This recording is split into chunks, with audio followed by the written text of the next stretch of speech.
big danger of just stopping your process with the current long-term plan, then having no application at all. You'd just be in limbo. So I've been in touch with Parliament and raised this issue with the Minister of Justice, and he's taking it to the appropriate person. So I'm pretty confident that there'll be some legislation which will enable you to alter your LTPs if, for example, the Three Waters legislation is withdrawn completely and assets are returned to you. You'll have to have the opportunity to amend your financial impact statements so you can then strike rates for the next financial year. So that's it in a nutshell from my perspective. Thank you, Andrew. Any questions from the committee? Kia ora, Andrew. I've been watching with interest the repeal on some of the legislation that the government is working on currently. Yes. And I came very early this morning to a meeting that was happening before this meeting, which is Mana Whenua Forum, and they were talking about they wanted to emergency defence and emergency committee set up and what they wanted to do and talk to Māori and look at marae being placed on maps and everything. In the discussion, though, they raised, and it is not uncommon, the discussion about not using these words, but kind of the co-governance of working together and making sure the plan for the LTP is tight.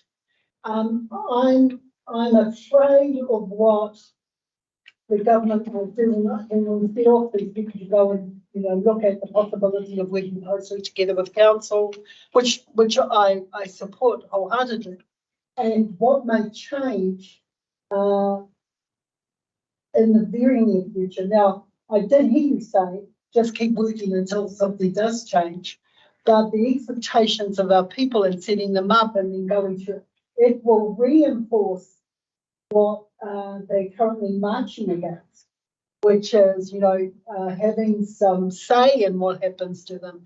So what would your advice be about the involvement that we have, or what information should we tell committees like a Mana Whenua Forum in relation to relations? I think you should stay in touch with Local Government New Zealand.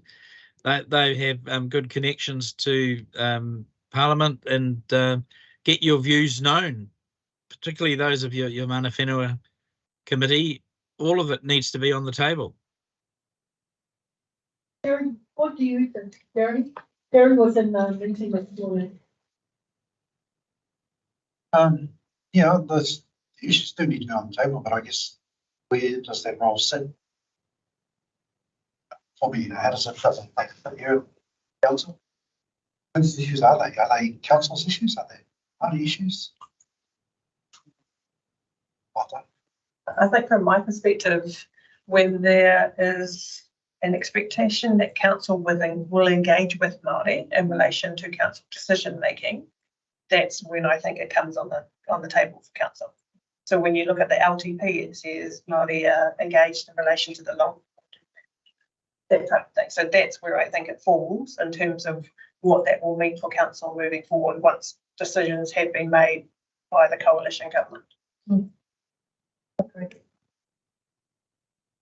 And probably to add to that, the relationships will still continue to be formed and grow. I know there's a feeling about a legislation, and co-governance, but is it an expectation of co-governance in every space? So long as there is a working relationship and that people are mutually respected, is co-governance necessary? Like for the civil defence you brought up about the emergency management, that was around a strategic opportunity to work together and knowing where the spaces are in case of emergency. From a council perspective, it's not the co-governance as such that would be driving them. I think that just the expectation and what's happening in the current climate is what is the question for me, and how one we can support the council and know that the things that we want to progress on, especially in the long-term plan, and what damage this other world is having next to us, and then people are unsure about. So a government are going to, like we heard this morning that the RMA has been pulled and 3 other pieces of legislation are being put into it. And I know that from another colleague, another cousin that's on another council, said, are we then going to have to recess 3 times, or we would only have to do once within the RMA? And it's that kind of stuff. It's like, what do we set our people up to in order for us to continue the trust base within working with us? But I think it's not a, I'm really biased. If I want anything, I want to make sure that Matamata-Piako is, at the front. And I want to make sure that my marae is involved to the best of the ability that they can. But however, I'm not blind to what's happening on this other side. And we do all this work, and then somebody reaches in and says, "No, we're not doing it anymore." And I think that's the point that Andrew's making, which was we have to do the work that's in line with the application of the law as it stands now. And that includes the Local Government Act, which is, even if you look at the stuff we're going to look at today, Yeah. it is legislated under the Local Government Act, not under the spatial or whatever. All right. So we're still applying that. And to me, Adrian points that in terms of mana whenua, what I'm hearing is the relationships are enduring, so they will continue, never mind what the legislation says, because that will be from the government of the day, let alone relationships in our own backyard that need to be nurtured. I'm hearing.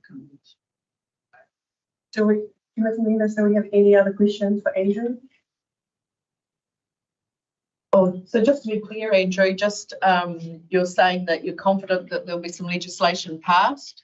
So at this point in time, we should only be including to 2026 with our 3 waters to comply.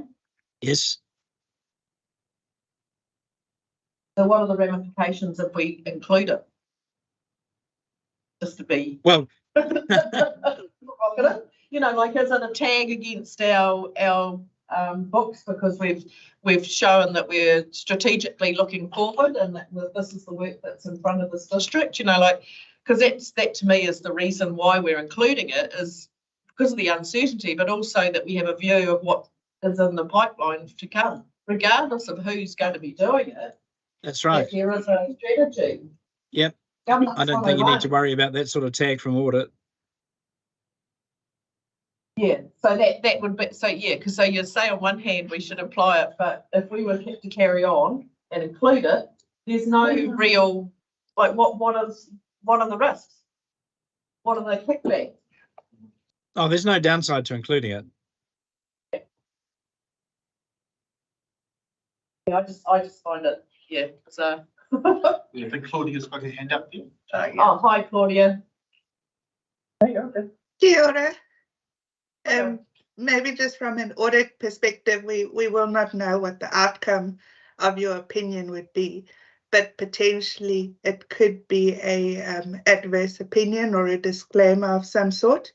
So it would not be a favourable opinion if at that stage the laws would still be at this point in time. Obviously things can change between now and then. We would also most likely have to go through an opinions review process for them to consider whether the opinion was appropriate or not. How much will that cost? Sorry. Extra time. So, if I can comment, just from a mechanical perspective in terms of preparing things, it's easier for us to prepare with the 10 years and then take out. So that's what we're doing. We knew And the project team has discussed this more than me, but the strategy is let's keep going, but be ready to change, because it is actually easier to withdraw stuff from once we've got our base set. So that's how we're proceeding. Yeah, we can make that call, the final call, later. We just want to get to the stage where we've got the full picture. Yep, I think you're right, Manaia.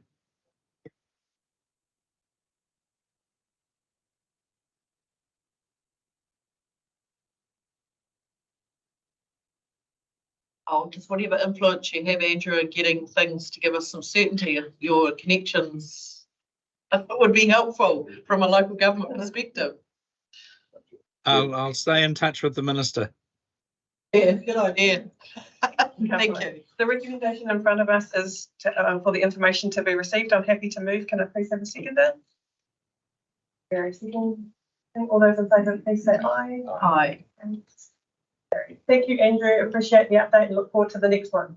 Thank you very much. All right, team, going back to our agenda, 7.1, which is the chair's update. I'm taking the report as read. The takeaways, so it includes the takeaways about having attended an OAG forum for risk insurance chairs on governing climate risks. Also looking forward to our corridor later in the Hui about our 2023 self-evaluation or self-assessment results. And also thanks to the committee for their engagement and the staff meeting for their support of this committee, not just the governance team, but also the people that prep papers for this committee. Yeah, and happy to answer any queries. Okay.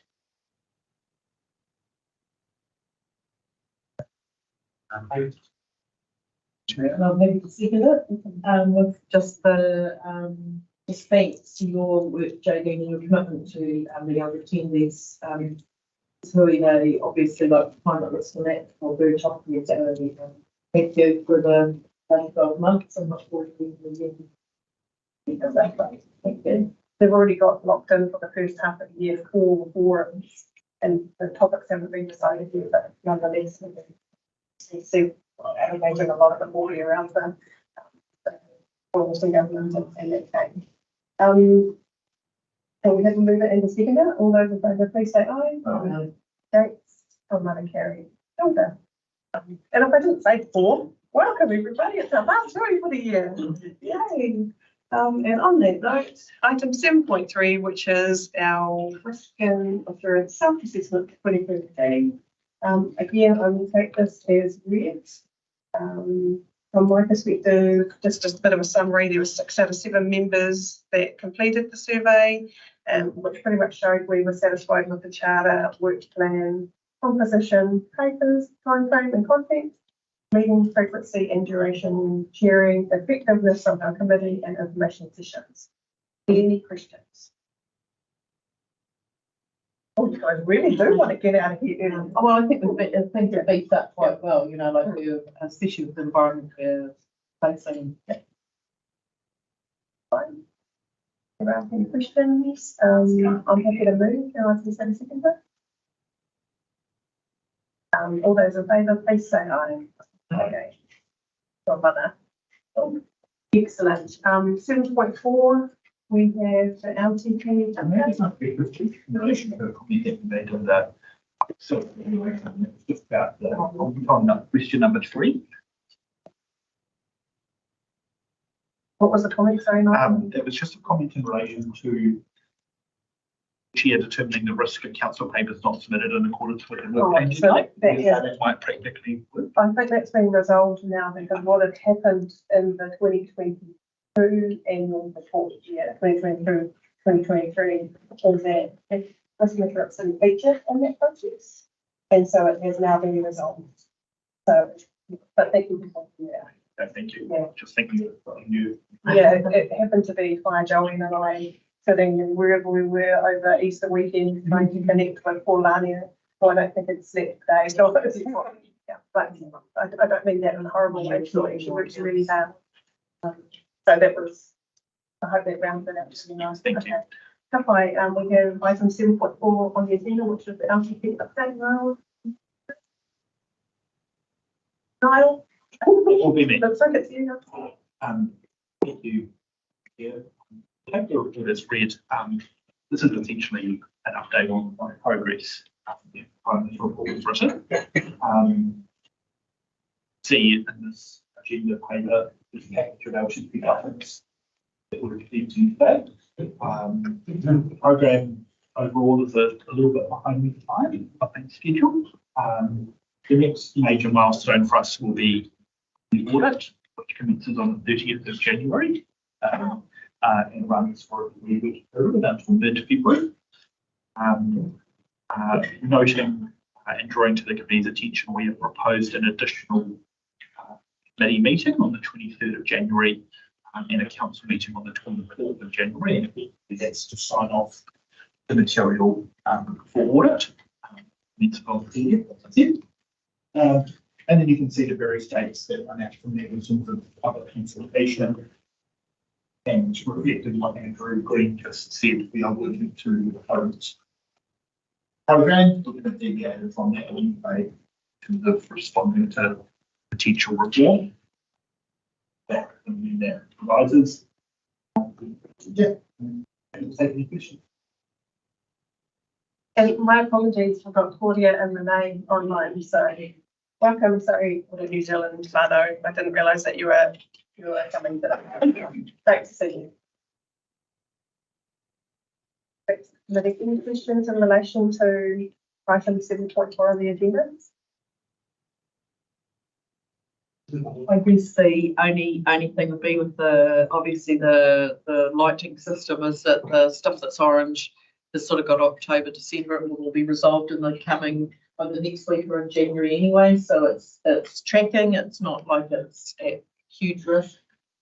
I think we've and even the reds will be gone come January. Well, it's good for Niall to confirm it, because I think in one of the later papers it says that we are at risk of not or being behind the timeframe. So we could hear from you a bit of clarity on it, because it also talks about how there was going to be an item discussed at Te Manawhina today, and I'm hoping that it was discussed today. So just to clarify, so the green is everything that is on track or has been completed, or the blue is completed, I should say, and the green is things that are absolutely on track. Where we've identified the orange, it was essentially because that's the work in progress. The dates that you'll see there were the program start and finish dates. So there's been a bit of slippage to those timeframes, to those original dates, which is why I've put them in orange, just to flag that effectively we're just finalising those documents now. And then where we've got in the red, that's just to identify that we haven't started that task yet. So for example, doing some quality checking, we just need to complete all the documents about that QA process. So yeah, that's how the colouring works. I'm happy to make any updates to that if get a way of presenting it.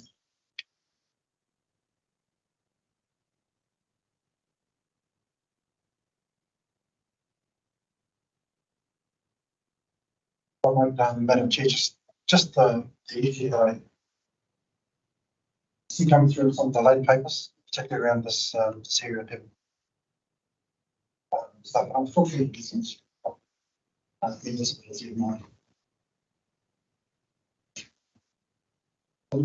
that on the table, and I'm not sure how to reduce it.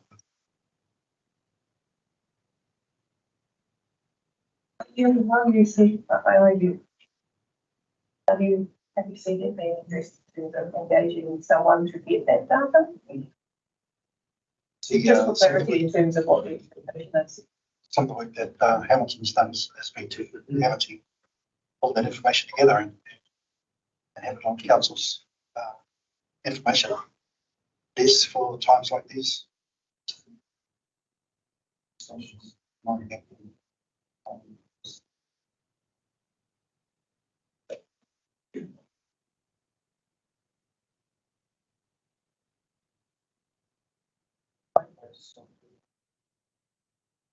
Just wanted to ask a question about the asset management plans, which are currently coded with the status green. So they've been completed now, is my understanding based on that. And that means that we've got a really good understanding of the condition of our critical assets.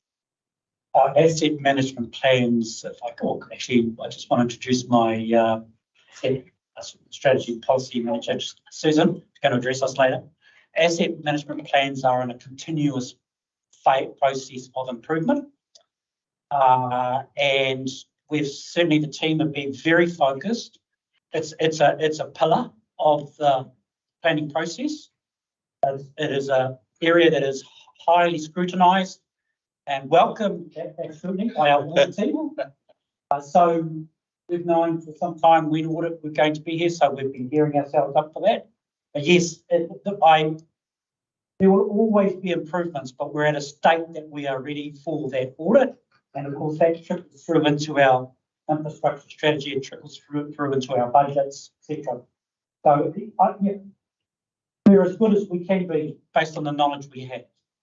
What I would say. And the way it's been presented, the council has been much better this year, but much more understanding from my point of view.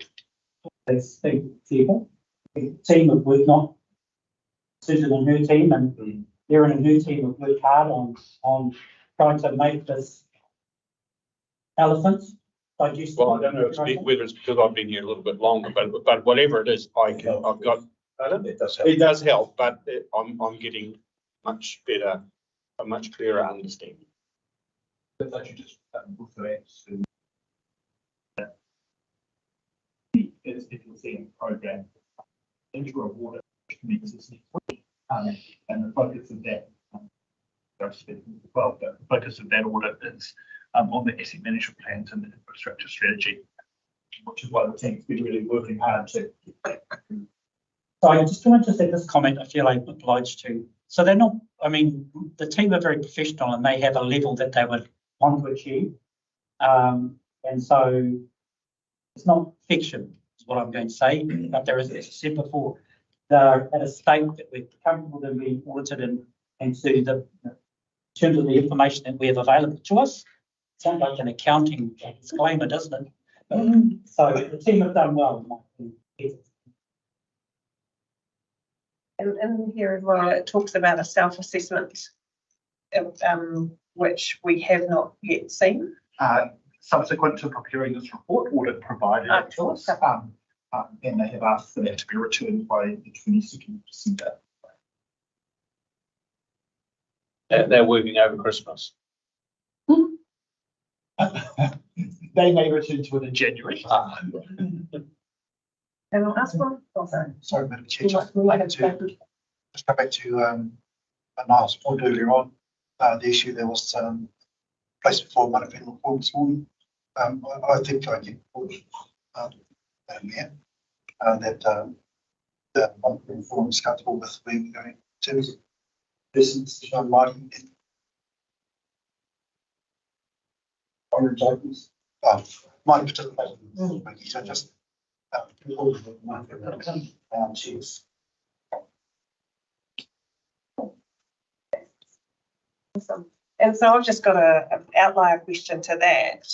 So for MPDC, do we determine Māori participation in decision making to be all via Te Mana Whenua Forum, or do we engage outside of that space as well? So and that came up today too. And I guess in this space, the Mana Whenua Forum is seen as a collective. While they don't represent everybody, they're seen as the collective, but there is that opportunity, obviously, cast the net wider to iwi. But yeah, we're seen as the it was seen as the vehicle to do the basic performance measure. And if that was poor, then obviously the rest of it would be poor, would be my educated guess. And I think given where we've been and where we are now with the forum, I think it's productive because we're meeting more often. It's before the decisions are made, not after the decisions are made. There's clear engagement of projects where iwi are brought in at the start to participate. So yeah, definitely in a much better space. Yes, as long as there is room for other comment outside that forum, which is really important one for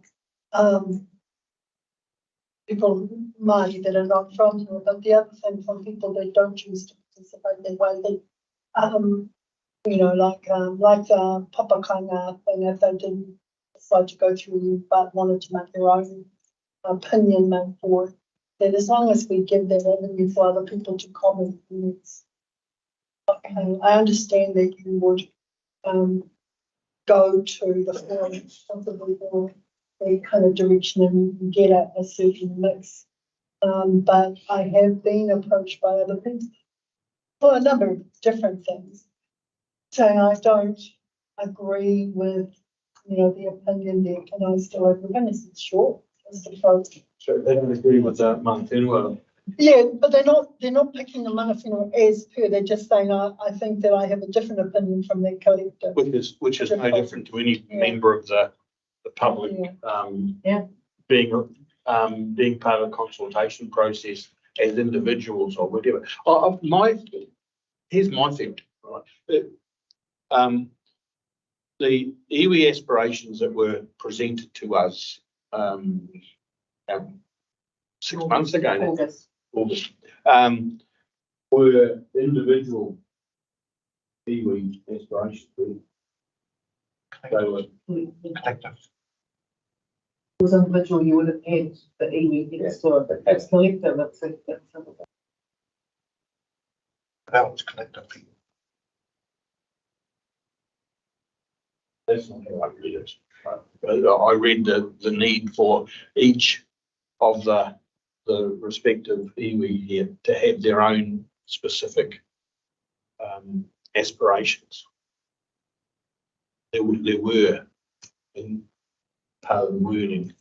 And I think we made that point earlier that some of the wording in the paper that was presented was actually quite unfortunate in that it portrayed, I guess, the wrong sentiment. Yeah. Just the use of some of the words. So, so you know, we're really looking to, I guess, push past that. No, fair enough. But because I see that Matamata-Piako as being the collective. So the aspirations were an outcome of a collective one. Yeah, just to add to that, right, part of the long-term plan project is to provide regular updates. How the long-term plan is tracking. The Matamata-Piako Forum agreement to which they operate under makes it clear that it isn't from the iwi, it's not a substitute for what is engagement and non-engagement. So there's still an obligation for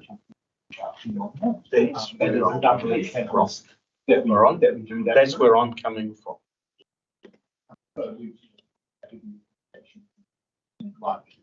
That's outside the Matamata-Piako meeting.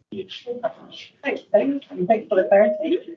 If there aren't any further questions, the recommendation in front of us is that the information be received and the committee provide feedback in relation to the paper. Can I please have a mover and a seconder? Councillor Gary moving. And all those in favour, please say aye. Okay. All none carried. And just we will get more opportunity to delve a little bit deeper in the LTPs. So that's a nice summary paper. Excellent. I think is it tomorrow again in relation to quality assurance and risk management. And let me know anytime if you want to grow to audit these elements to make and share a copy. Sure. Any feedback, we're going to put it in there through that's what other reasons. Yeah, I don't think that there was much that came through for Niall to work on in that particular one, but I do think it's going to come through in the rest of the papers when we start to delve a little bit deeper in terms of the finance strategy, the infrastructure strategy, the underlying assumption. Okay. Thank you. So in relation to the LTP quality and risk management process, there attached to this report is an overview that I prepared some months ago and presented to this committee on how the essentially setting out a QA plan around the LTP. And at the last meeting, you'll recall we discussed having an review of the LTP.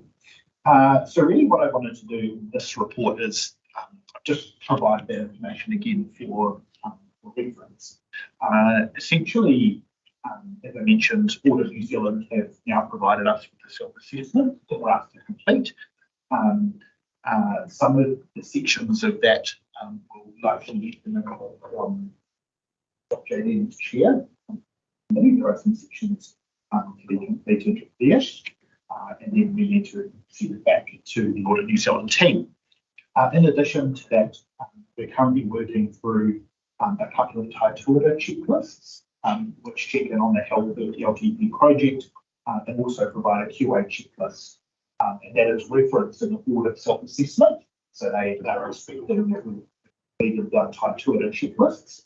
And that's one of the questions that we have to answer in the audit self-assessment.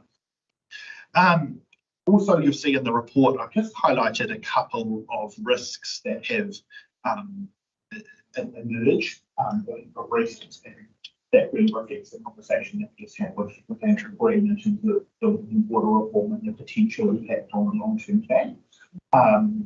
And yeah, at the moment, as I said, we are moving on the basis of the existing legislation and the ability that we may need to pivot. And as Audit said, that potentially may lead to a qualified and adverse audit opinion if we were to be legislatively non-compliant.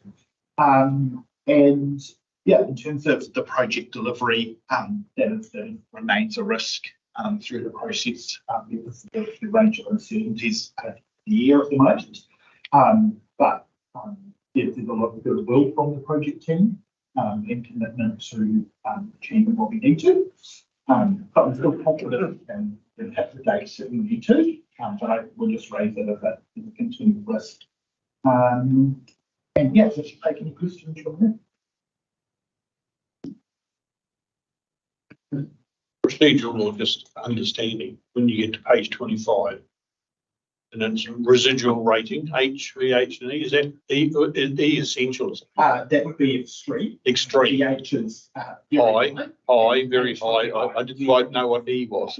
Yeah, I should have broken that down. All right. My apology. And then the arrows are reflecting whether that Yeah. probably should be a key as well, but it's reflecting whether. No, it's just I just couldn't put a word to the E. Yeah, it's all going up here. So all things going. No, that's A. Exceptional. Oh, exceptional.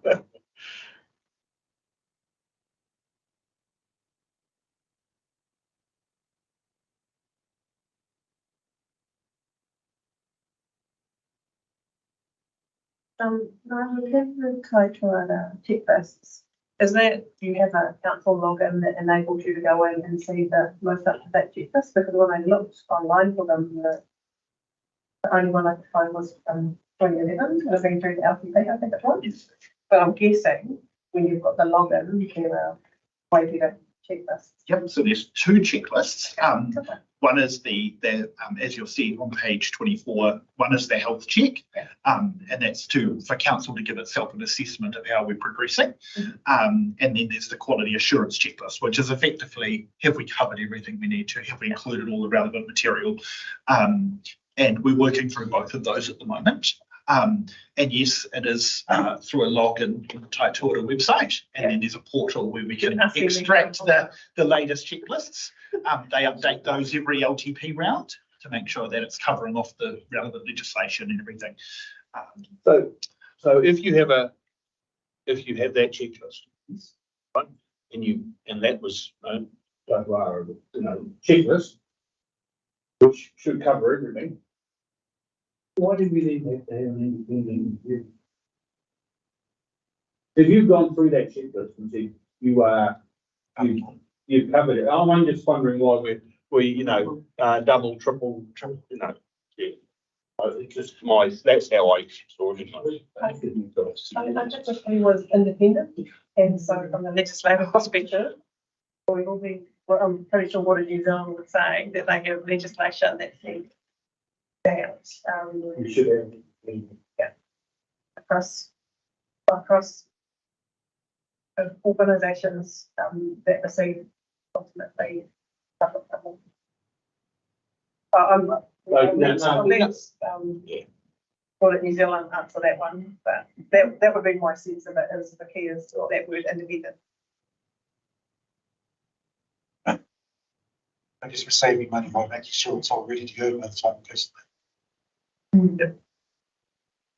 We have a contract with a provider for that yet. So we are just working out where we fit with everything. Yes, so, yeah.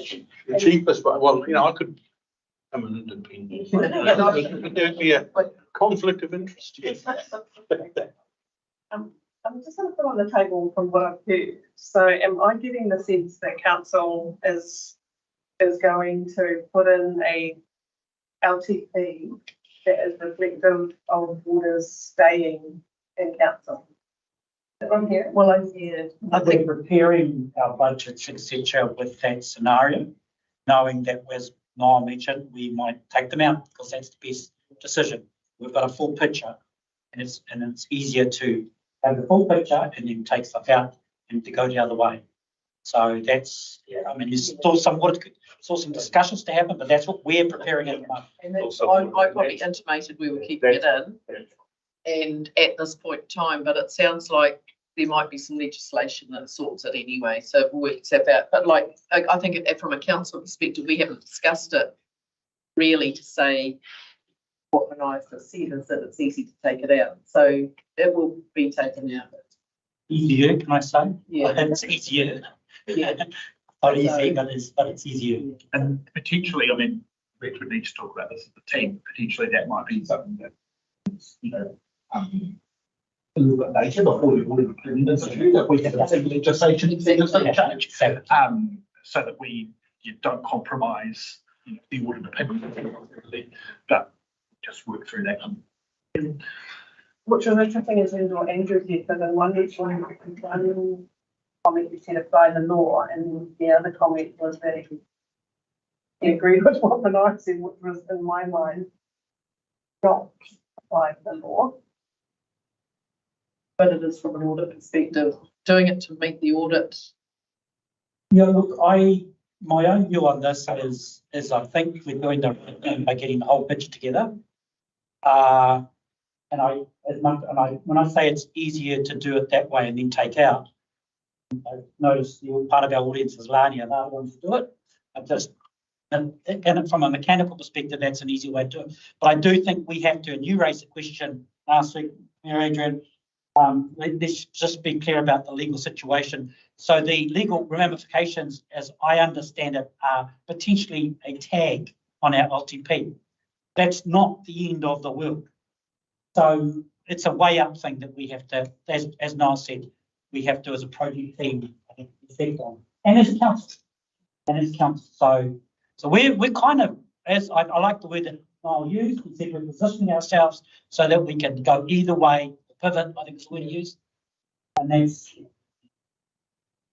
So what I heard out of all of that is that we are positioning to pivot, depending on what comes out of the coalition government over the next short period of time. I think the reality is that by the 30th of January, when our formal audit commences, we're unlikely to see legislation passed because of the holiday break. And Parliament is only sitting, I think, for 1 week this year.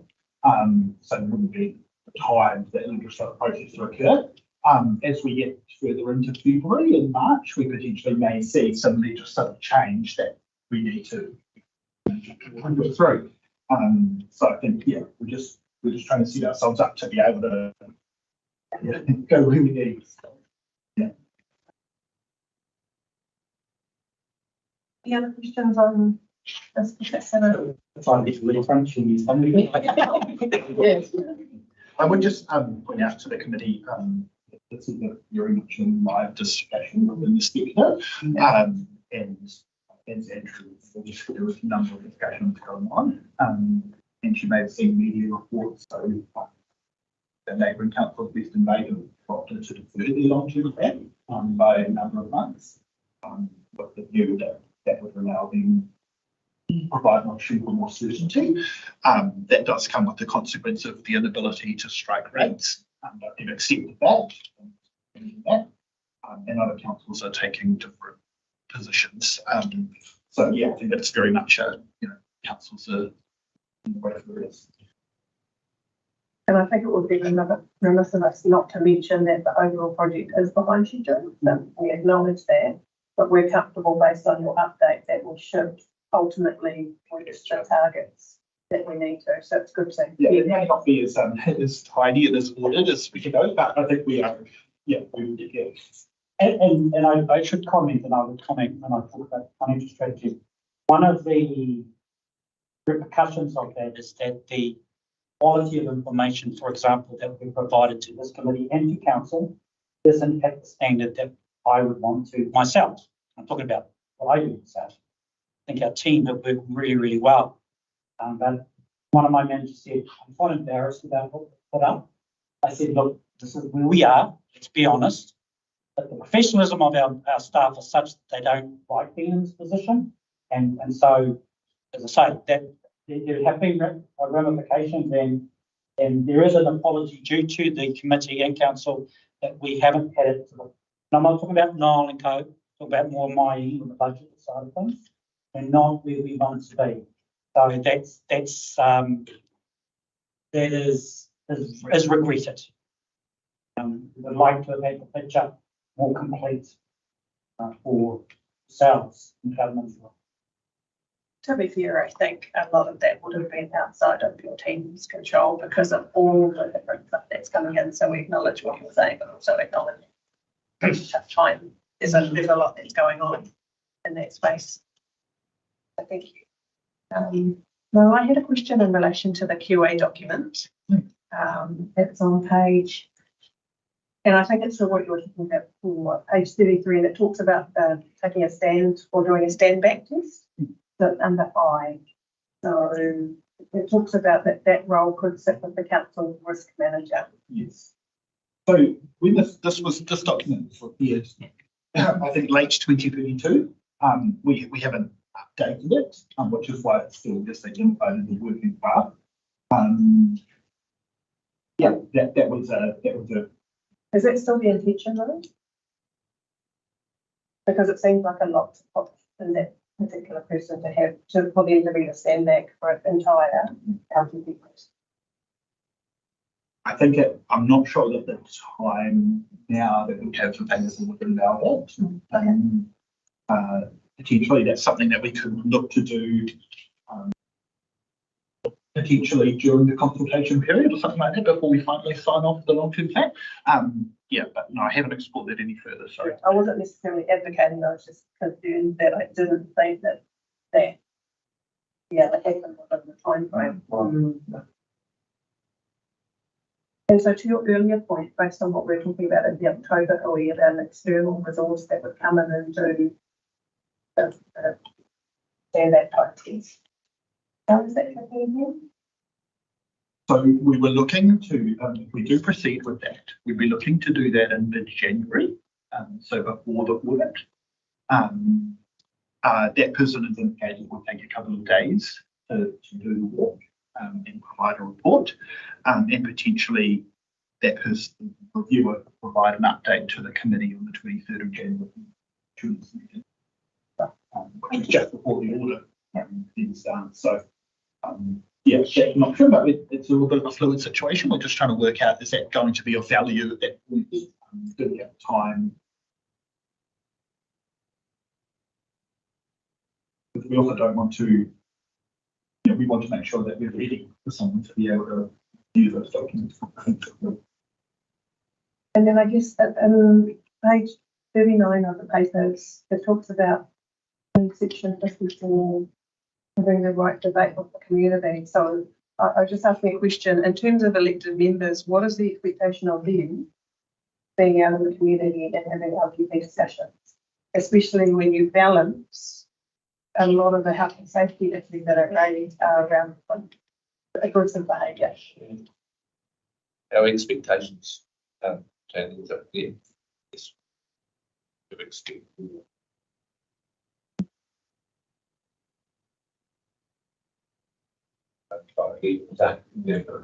But there have been considerable discussions on the format of how those meetings will take place to lessen the risk. I think just to add to that, we have, in conjunction with health and safety, We've developed some protocols and a risk assessment process for public engagements. And effectively works through a process where we work out what the risk profile is and how we can best manage that.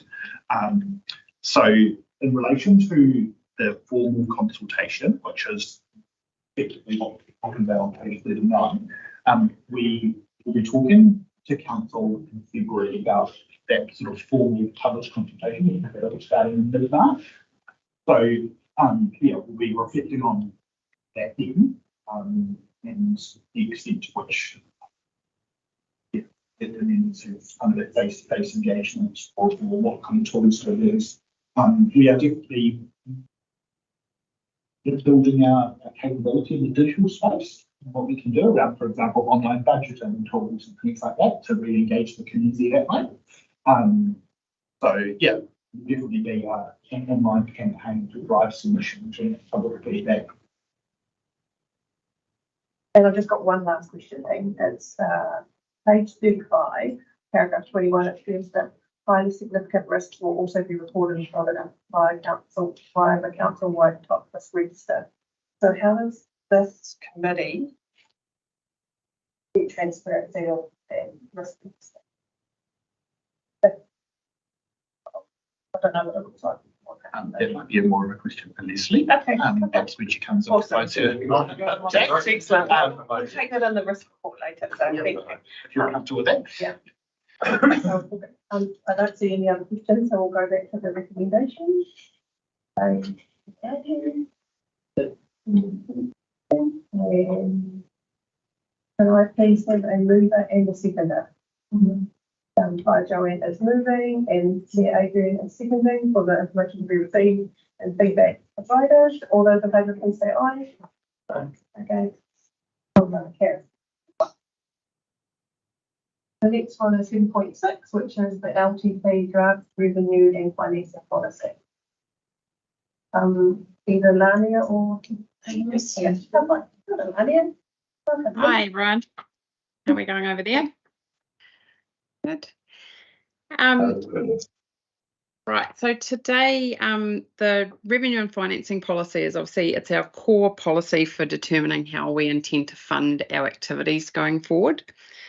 It's an area where we could potentially be challenged on if someone wasn't happy with what we were doing. So it's really important that we get the process right and that we document it well.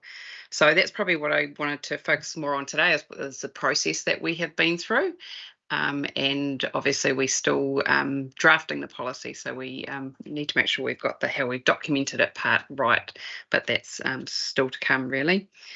So yeah, key in the legislation is the two-step process that I've outlined in the report there. So the legislation says that for each activity you need to consider what the outcomes are you're trying to achieve and how the funding supports that. Who benefits the most from the activity? Is it individuals that benefit from the activity, or is it the community at large? Who creates or increases the need for the activity? And is there any benefit in funding the activity separately through like targeted rates or fees and charges, as opposed to funding it on a general rates basis, for example? So those are the first priorities to consider for each activity. And the second step is on reflection of all the outcomes of your first process. What's the overall impact on your community, current and future well-beings of the community?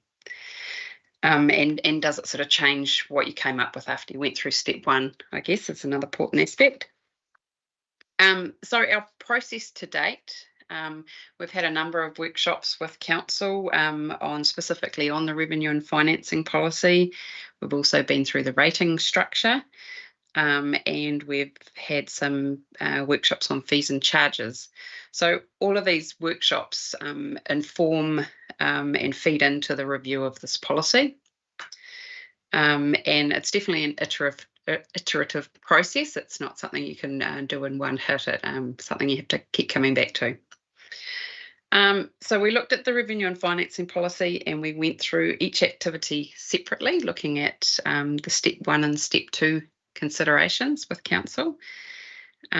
We also looked at our over the last 3 years on average, have we actually been hitting the funding ranges that we've set out in our policy? When we went through the step 1 considerations, there was 2 particular areas where council indicated they wished to make some changes. One of those was animal control. Previously, our policy identified that when we looked at who benefits from the activities, it had a medium benefit to individuals, whereas council indicated they wanted to change that to a high level of benefit for individuals. So therefore, increasing our user fees and charges. So more user pays is where they're heading for that activity. And the same for building control. So we're looking to increase our fees and charges for those activities and reduce the amount of rates funding for those activities. Another change was in the recreation and heritage area, which I think we call now community venues. So that's our event centres and the like. For that activity, our current policy had a range of fees and charges from 10 to 15%.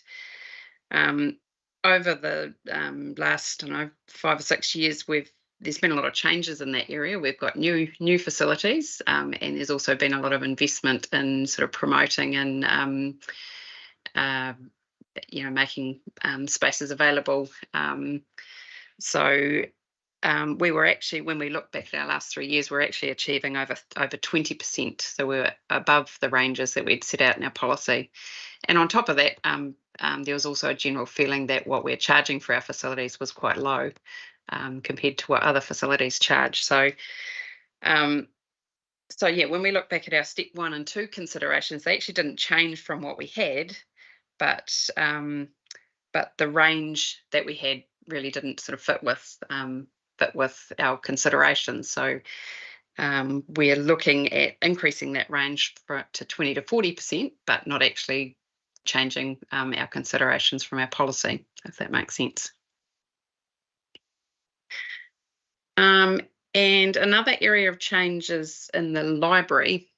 For this activity, there's some research that points to the fact that the fees and fines reduce our community's utilisation of these libraries. And council's identified in its community outcomes that the libraries and the library spaces are important for our communities, and it's something that we wanted to support.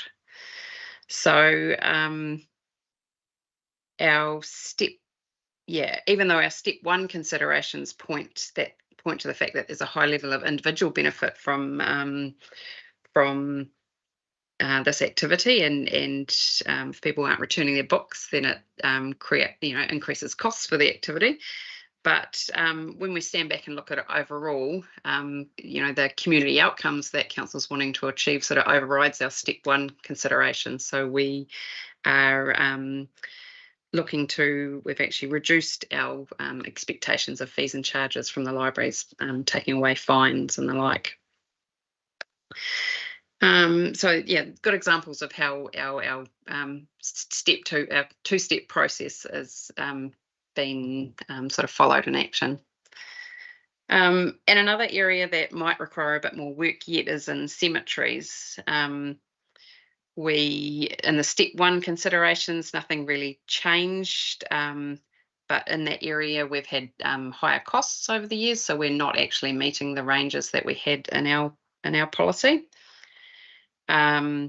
So we went then and looked at our fees and charges, and we proposed some quite significant increases to our fees and charges in cemeteries. But now that council's sort of seen the numbers and on reflection, thinking about how it might affect the wellbeing of our community, we're sort of possibly going to we might need to change our step 2 consideration in that regard.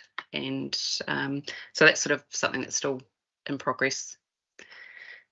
So all of these changes that we've talked about still need to be reflected in our draft revenue and financing policy. And there was a couple of other changes that are noted on the front of the policy as well. We need to, one of the changes this year for the revenue and financing policy was the Te Tura Whenua Act. We need to ensure that we've considered the principles of that Act in our policy. And yep. Can I ask a question then? It says it's a new requirement from the 1st of July. What says we have a new requirement? How did it come about? So that was some new legislation that came through in, gosh, I can't even remember the name of the act now, came through in from 2021, and it required us to, it was a rating of Whenua Land Amendment Act that came through, and it required us. No, that's okay. It's just because we're talking about the 1993 Act, and then we talked about Local Government Act 2002, and I wondered where something coming that says 2024. Right, so there's another piece of legislation. It was an amendment, Right, okay. which has now triggered this requirement to consider it as part of this policy. Regional Council is having a moment. So on that, Lani, what we might do is we might open for questions now, if that's okay with you, Hun? Sure. Yep. Sorry, I was trying to do it while it was. Yep, so all right, over to you, committee members. Ask away. So my question will be, Madam Chair, is how would this change be reflected in this? Is that actually like?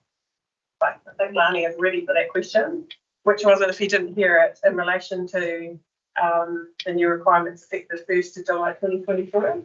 What's NPDC proposing to comply with that legislation? Yeah, I've outlined in the policy there.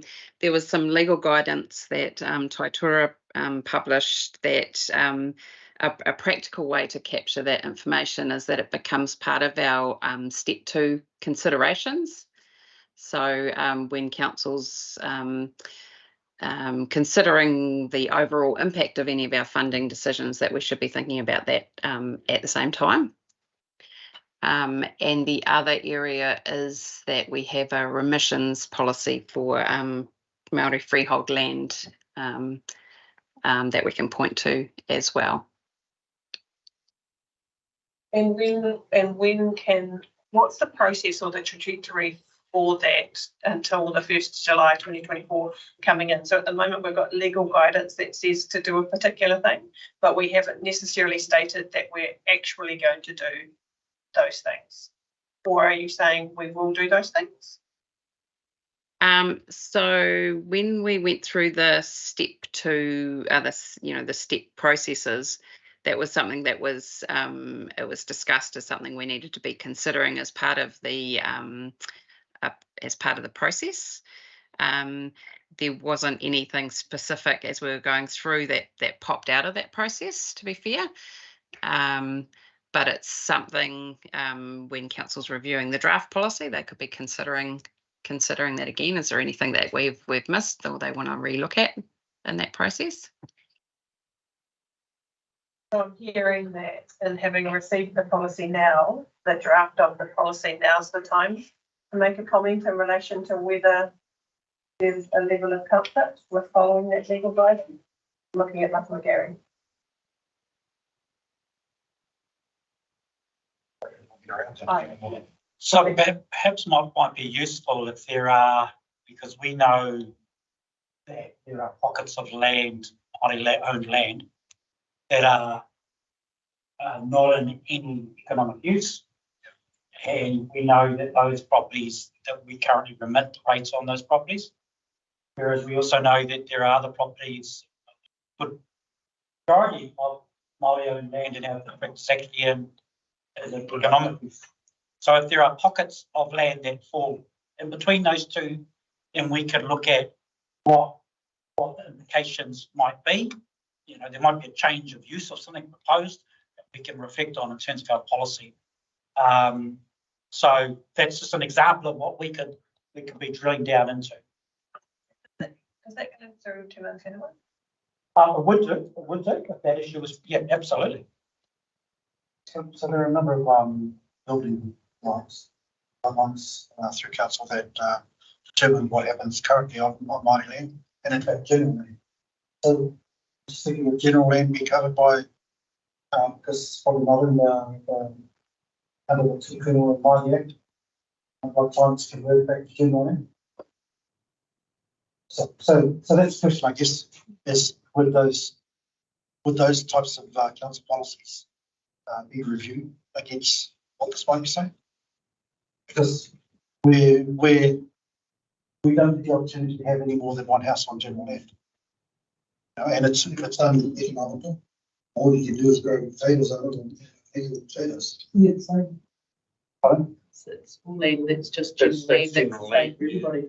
Yeah, under this particular policy, would that be a consideration? So I think what I would see is that, and that's exactly what I'm talking about. What are the scenarios that exist that we haven't currently got on our radar that we need to be reflecting on in terms of a modification, step 2 modification, or a policy change?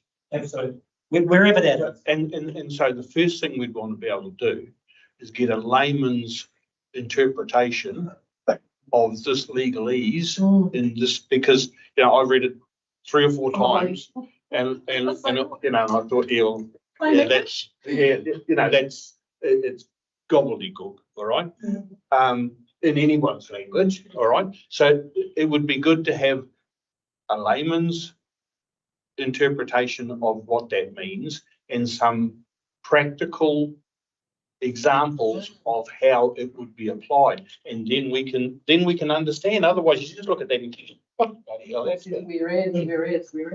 Because for me, just looking at the italicized words, they make sense to me. That means that I can come to council and talk to you about doing a little bit more on the land that I've got, other than what we're already allowed to do. Well, that's what I think. Yeah. That's what I see. And that's what it is.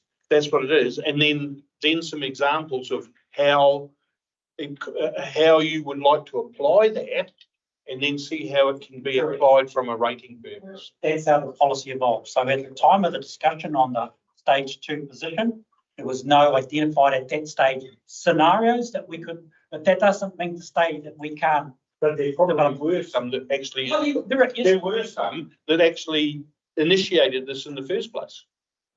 Yes, the council will try to do the same thing about taking. But what I call it as a work in progress. That's as I see it, that the policy can be developed further. And I agree with you that in our district, in the context of our district, what are the examples that will give rise to this discussion? Well, I know that the council would say, well, how does it apply to us? Yeah. So iterative process. Yeah. Any other question? I'm going to ask one on page 44. It talks about council currently using capital value as a basis for setting the journal rate. So I just wanted to get a sense of where we were and when the next review of the capital value to trust. So the next district revaluations 1st of July 2024.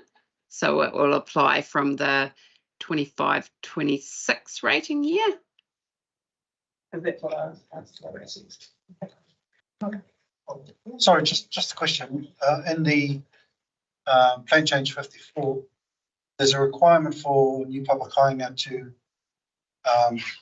create statutes, I guess, that ensure that the land can never be sold. And so is when general ratings or the valuations are being created, they're based on the fact that you're selling a property. But on the other hand, public hiring you're requiring that it can't be sold. So my understanding is that there is case law that deals with the valuation. I just try and this is going back a while. I think it was the 1 or 2 case where the valuer needs to take into consideration the legal basis of the land and its ability not to be disposed of. So that should be recognised in the valuation, is my understanding. I do the same it's thing for applicable. reserves.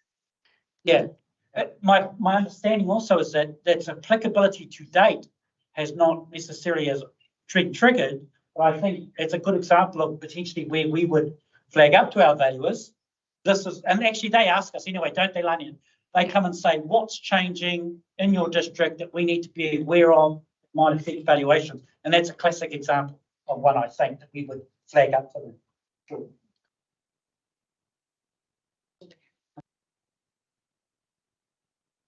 That's an issue about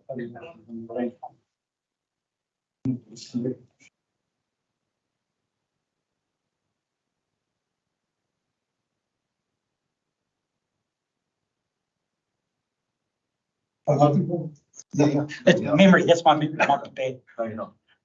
Am I not wrong?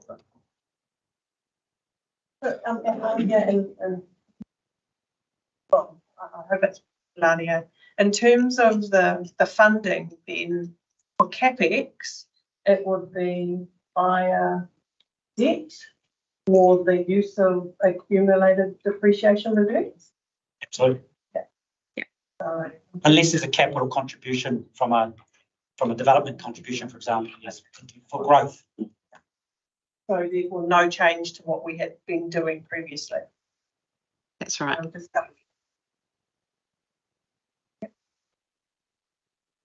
I didn't give any other ones. I think we have moved to a space whereby we've recognised that some of our costs or fees and charges are too low, and we've moved to a space to adjust for that, and also to look through a user pays type model for some things in the district, because that would be fairer to the people that might not use those. That's it. So, any other questions? Otherwise, we're going to the recommendation, which is likely to receive and comment. Could I please have a mover and a seconder? Comment by Joanna's moving. All those in favour, please say aye. Against, Kawana. Fine.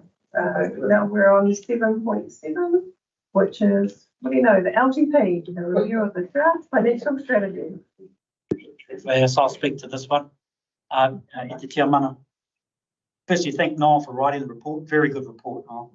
I wish the attachment was up to the standard, but people like me are not good at writing these kinds of things, these strategies. I put my hand up to help the team, but I fully confess that this isn't my strength. Having said that, and in relation to the comment I made earlier about the state of or lack of completeness of this document is a source of regret. Let me tell you what I've tried to do to date. I've tried to keep in mind what we need to comply with legislation, and there's still some tweaks that need to be made to the draft. I've had regard to what the Office of the Auditor General had done in a previous review of financial strategies. I've tried, probably most importantly, to capture the key stories that I believe we've been working through as a council to get to where we are in terms of this strategy. And I'll just summarise those themes, if you like. And I tested the water with council on this last week and got some feedback from council, try to incorporate that in the latest draft, but it's certainly a work in progress. Those themes are that the current levels of service are what we are wanting to go out with in this draft. And for those to be sustainable, we need to make sure that we are, I'll use the word balancing the books or paying for our groceries. And the groceries have got more expensive. It has been a desire as council work through the revenue and financing policy, for example, to put a bit more emphasis on fees and charges. So a movement in that direction, and an example of that is potential for different types of user charges to be applied. That what is coming through strongly in terms of our capital program is a need to ensure compliance in the waters area. And think I make the point in the strategy, irrespective of what happens to the ownership or management of those assets, we know today that we need to improve the way we manage those areas and what we've invested in those areas to ensure that we can meet regulatory expectations about compliance for drinking water and the discharge of waste and sewage. That's a strong theme and it dominates our project sheet, our capital program. So with that, another theme is a theme of trade-off. So less discretion in the waters area because of the regulatory bodies, which means there's more discretion in other areas. And I suppose it's, and probably I'm not going to say a regret, but the reality that we can't do as many improvements as council would like to do in some of our areas, but we've still got improvements that council had already committed to. Those are the ones that have made it through. Remembering that, of course, you might still change your plan before you adopt it.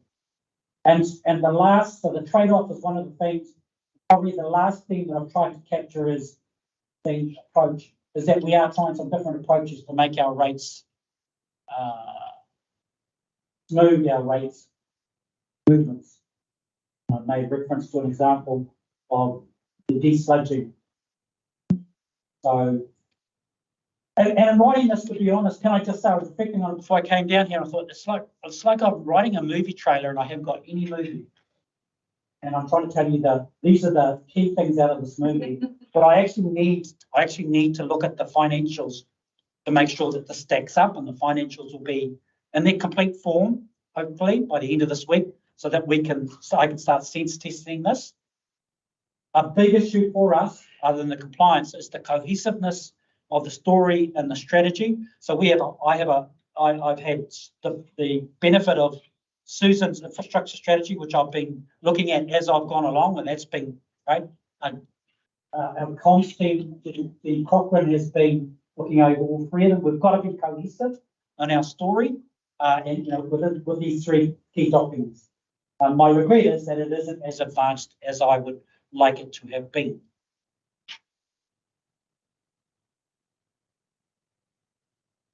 Any questions?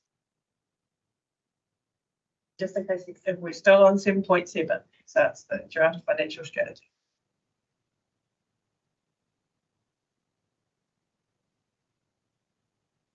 I might pick up with a comment. So my understanding across a lot of local government is that the predictions in relation to inflationary costs and the actuals are quite different, and those predictions came from experts. And so I'm not looking to play a blame game, but for me that is part of this. It's costing more because experts weren't telling us or giving us the guidance that it was going to cost more. So I expected to see a little bit of that touching in this sort of stuff, and I don't want to do it as a blame game, but and I think it's acknowledged, but I don't know it's acknowledged to the point that we relied on information that was saying it was going to be somewhere around the 2s to 4s, but it was actually around the 5 to 7. And I got feedback last week from one of our councillors to say, from the council discussion, I don't know if you recall, saying, I think, and the way I interpreted it was, let's not blame. This is a reality. And what's important is how we respond to that.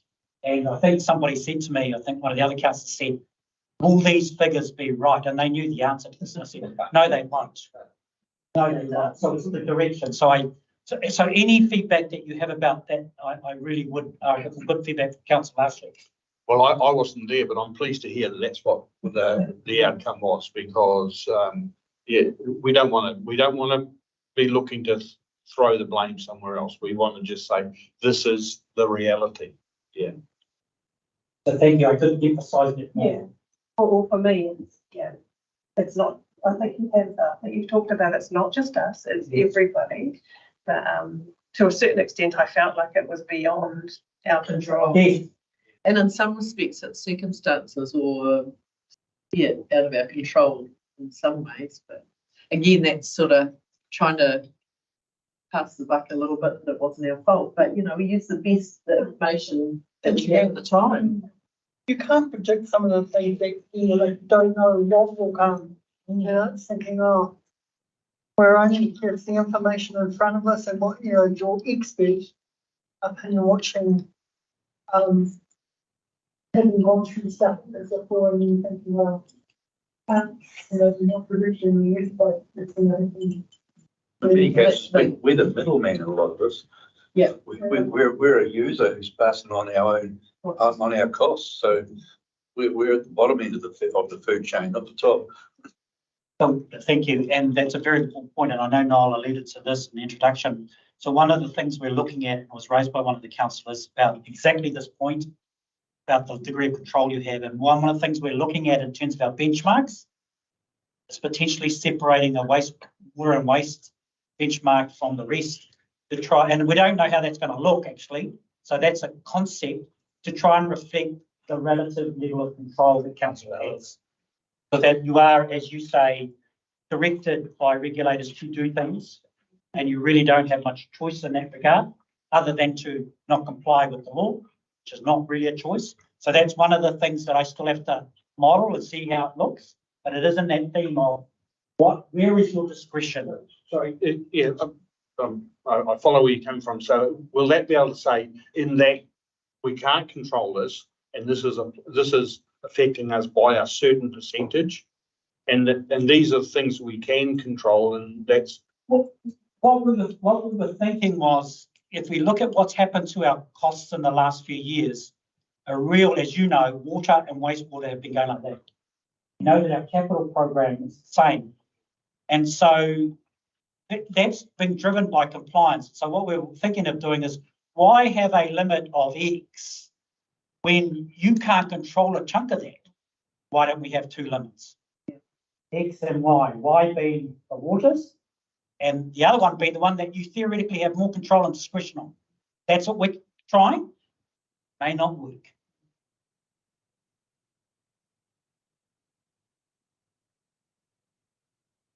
For the time being too, because there's still that uncertainty of whether it'll still be with us for, you know, 3 years time. Is it so? Sorry, the financial strategy. Yeah. And we're obliged by legislation to have a set rating and set caps. So can I just, you know, I've mentioned this before to the night. So, you know, I've from my previous corporate, you know, the board used to come to me and say, you've got this amount of money, all right? Which is effectively us saying, you know, if we looked at our debt cap and we're saying this is how much we, right? This is how much money we can apply that would give us a rating income, all right? Or so our rating, if we think we can sustain this rating income, this is how much, so this is how much money we can spend. And then you've got those things you have to do and the things that you can do, and then you get that smoothing in. And it just means that the community know that we are doing something, because it throws a load of them. Right, explain that. Yes, you're absolutely right. So the one of the benchmarks that we have in our plan is a level of rate increase. One of the benchmarks. So and we have traditionally had one X. So we're just toying with the idea of having X and Y, and just to show the community that Y you have less control over. The Y.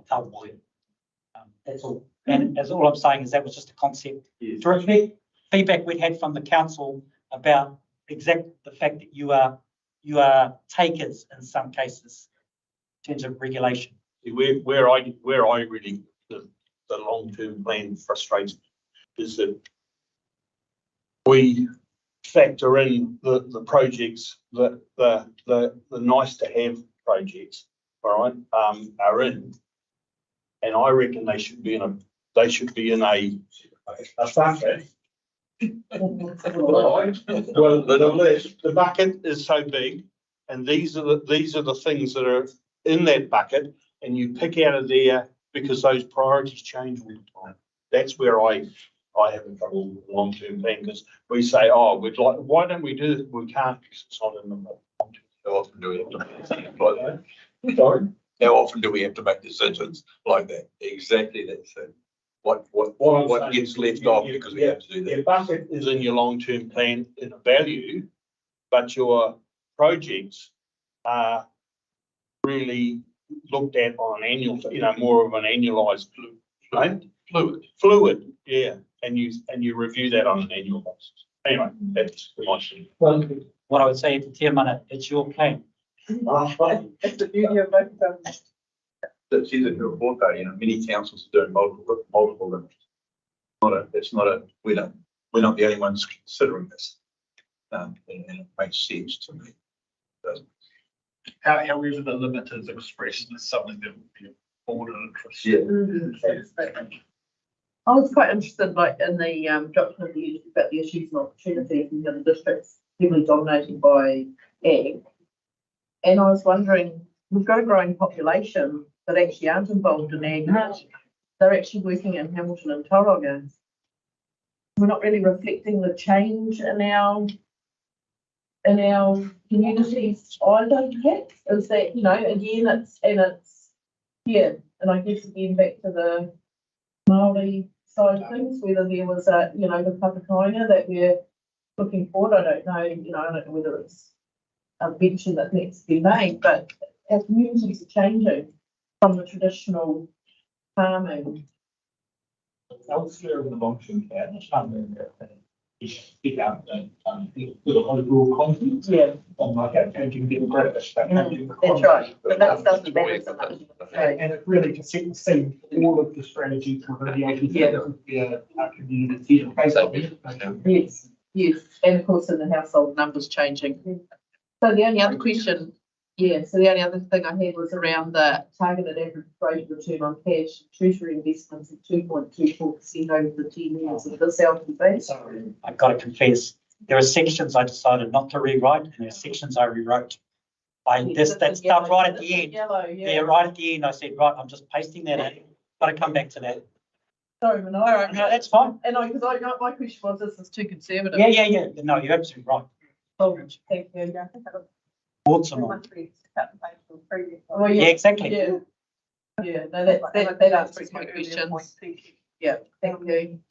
I have one final question in relation to the process. So under the Local Government Act, we have what are the requirements of the financial strategy and infrastructure strategy, and I'm guessing as part of the health checks and different things that we're doing, it says facilitate prudent financial management, and we make sure that we're doing that. Correct. Just needed to confirm that. Yep. Thank you. Other than that, any other questions? We are moving to receiving the report and providing comments. Could I please have a mover and a seconder? And I'll second. So all those in favour, please say aye. Against, none carrying. I just had a question around the fees and charges, because if we start charging more in fees, it won't be significant enough to cause us an issue, eh? Like if the fees didn't, like if there was a drop in the fees and charges, like that A drop in utilisation. yeah, like if there wasn't the, it was like when Auckland and COVID, their books were severely impacted because a lot of their work is based on fees and charges, whereas ours was general rate.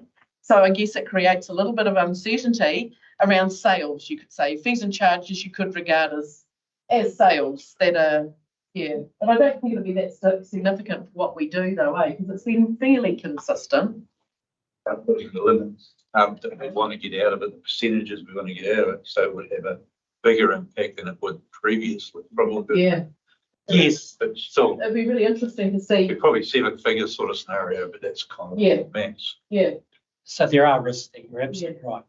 There are risks by relying on more of that revenue, which isn't taxable, it's taxation. Rates are a tax sale. As soon as you go to more variable income, you create the uncertainty with that. Absolutely. So I guess that's just, and so that's just, I was flagging that this will be really interesting when we put our fees up as to how that plays out and something for us to look at, see if there's any trends over Stop time. using the venues, or they stop using it for the service or whatever for any reason. But who knows? Like, I'm just throwing it out there. It may not be that significant. Cemeteries won't change. Fine. But in terms of that, how agile are we to understand the impact that it's having in terms of a potential drop in revenue? Come back, well, you can't change it for coming years. I mean, We can, some of the fees you can change with our resolution, but you're right, it's kind of do ride the year in, don't you? And then the thing is a chance to revisit, as long as we're within those policy limits. Special discount. But there are some big pockets of revenue, like Your water, is it about 5 industries roughly, I think. We rely quite a lot on about 4 or 5 industries. One that always gets flagged. So that's a definite risk every year now. It is now. Nothing's changed for that. So different big water users, industrial water users. And that's changing. They- That's right. Sorry, I just No, need to just answer that question. but I just want clarity that we are tracking that information to bring to council if there is a need to change because we've seen a significant opportunity. Absolutely, it's a monthly review. We've also reviewed the charge on the annual basis. When it comes to accountability, it's usually a consultation that's associated with that. Don't show reasons, so we don't worry about digging people up. Eviction notices. Yeah. Team, I hope you're okay. So let's just push on through our agenda until we feel the need.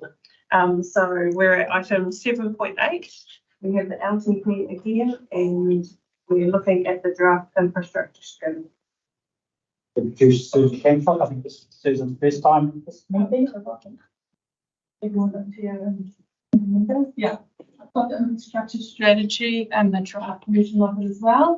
And the overview, so the infrastructure strategy, it's about significant infrastructure issues for the local authority over the period covered by the strategy, which is the 30 years, options and associated expenditures for managing these issues over the period, and considering factors that might impact on the nature and profit of the provision, and the key planned projects to deliver the infrastructure to the new or replace existing assets and to enable growth.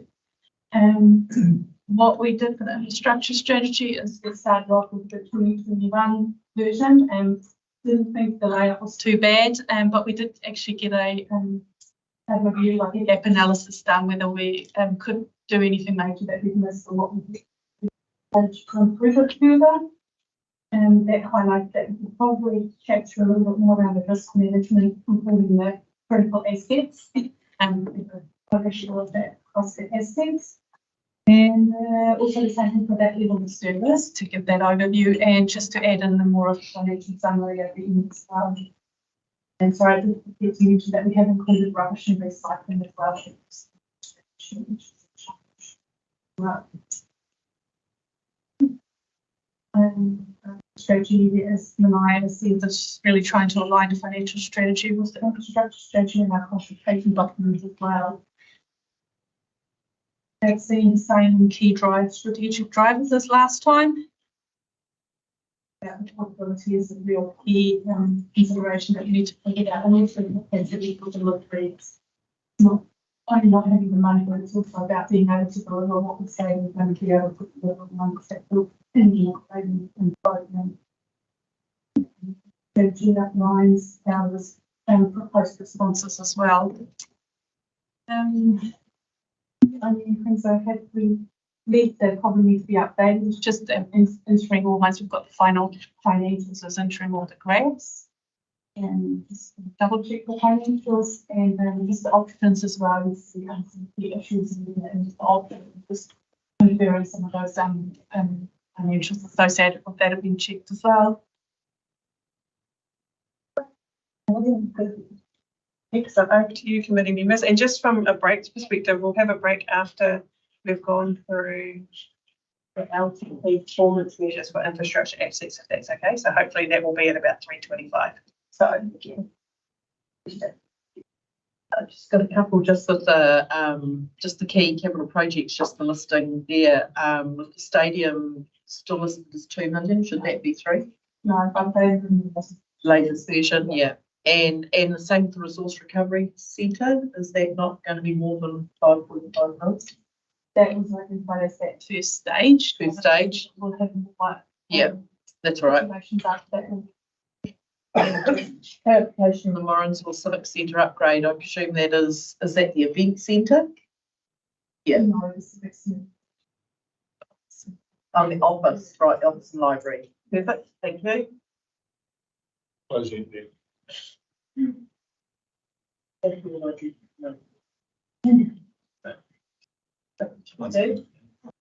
I'll pick up with one in relation to talk about critical effort and failure. So do we have any data across 3 years that tells us how many times our critical assets fail? To varying degree across our assets we do. For example, I suppose for roads it's a little bit harder to say what a failure is, but we do modelling of our maintenance issues, and then that goes into that maintenance issue where the best intervention is to renew the road and fix it. So we do have that data. For water and waste, we do record our rates, and we can look at some of those criticality, some of that data.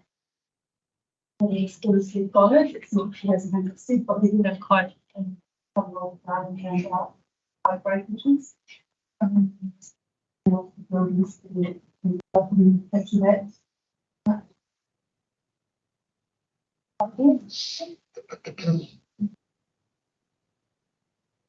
We need backup plan and all the people cash from phone. Low value diet.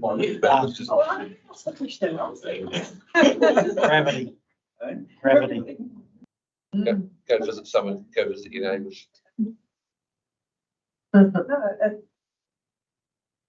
mean, this is a list of There's a lot of, Go and see your rural neighbour. a lot of 20 and 40 gallon drums that you can have. Labour intensive. Like the last So, year, we did have some funding for the free water stimulus, and we actually did a resilience strategy, which it kind of does look at the different scenarios of how our assets could be resilient. So droughts, there would be things like power supply and that sort of stuff, wouldn't it be? Yeah, that. For earthquake generators. Generators. Yeah. Earthquake, folks are split in the ground. Well, you just got to look at Christchurch. Exactly. Because our strategy on page 11, it says an overarching principle is not to have any unforeseen critical asset failures. And the space there. I mean, so we're act to God, I suppose, because the thing is you can't plan, you can only plan for the known, you can't plan for the unknown. So what you're planning for is to have replaced pipework, etc.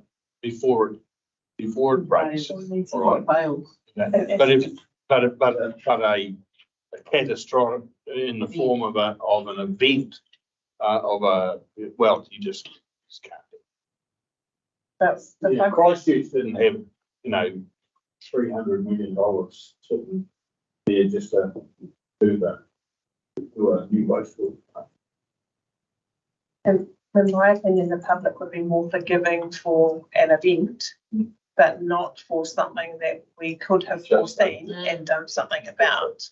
So with our asset management plans, in theory, they should outline what is needed to renew the asset so it's got a life that doesn't result in a critical asset failure.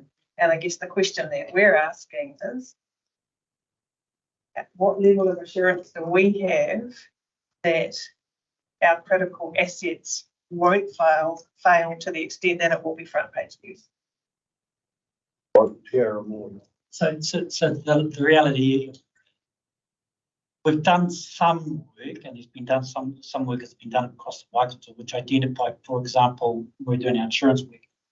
Our geography does help us that it's unlikely we're going to get all 3 towns knocked out at the same time to the same extent. So that's, and it's a bit like our bridges. The reality is we have got some areas, like I'm thinking about the trunk main for Chalaha.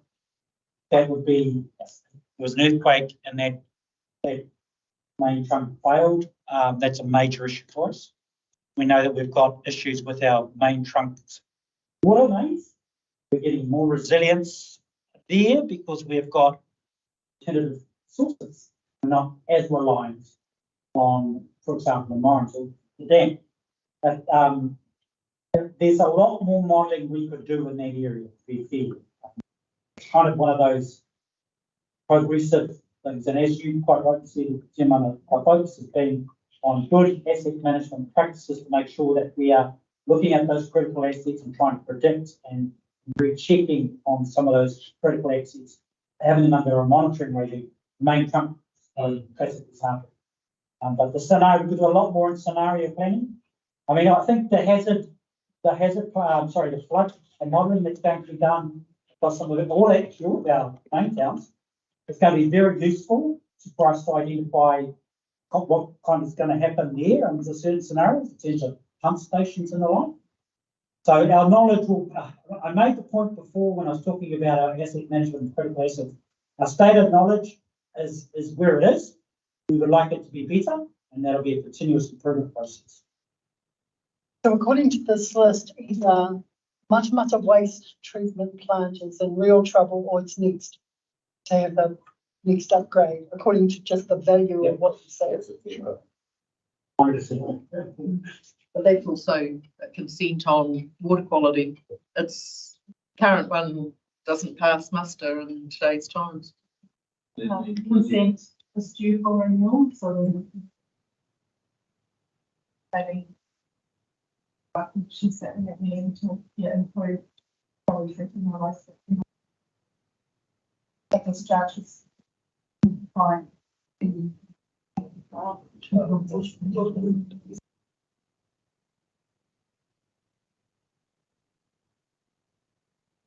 So I heard we'll do the best we can, but what we had, what are really critical. And I guess the thing is having this schedule and plan means that we should be mitigating or reducing those risks by addressing them preferably in a timely manner and not kicking the can down the road until it is too late and they do start failing.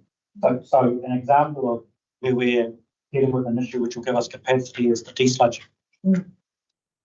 Desludge those areas. We have an event, can't treat. We've actually got a bit more storage for the period of time. It's 24 to 27. We have all three treatment plants being sorted out. Perfect storm because they're the most expensive things. Stuff. I got the most conversation that the strategy is a 30-year strategy. So the long-term plan is a 10-year horizon. This actually looks out further. But you can 10 years of calm. Oh, that wastewater plants, yeah. Instead of being all in the same 3-year period. And given that, and I know we're going to discuss it a little bit later, so this is potentially the time to pick up a little bit about climate change as well. So, I mean, we talk about we will change our infrastructure to meet the needs of the changing demographic of our district. But climate change is also giving us another angle that we need to consider as well. And so, So to on that point, I think just doing the best that we can is also about doing more to find better information. And so the flood modelling that we're doing, for example, we're serve a number of needs. Was outlined doing the process of doing master plans for Matamata and Morrisville. So we've just about finished automating the wastewater, which also looks at your different drivers. So you've got your growth and your growth. So give us a first idea about what we should be prioritising. So I guess with this thing, like when we have weather events and like particular with Te Araha and with the rainfall that fell and the impact on our stormwater and wastewater systems there. I guess there were some learnings there around, because obviously some properties couldn't flush a toilet. So it's those sorts of things where it's a level of service potentially needs addressing as well, because there are risks there to human health.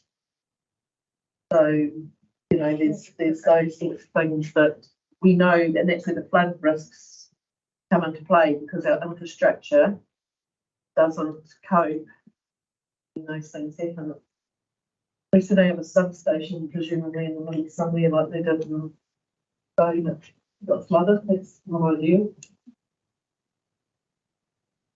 I think, you know, like, and having been on council for a few years now, I really started to get my head around, well, I think I've got my head around it, that while these things pop up, it's not a regular occurrence, and it's not in the sort of structural, like wastewater,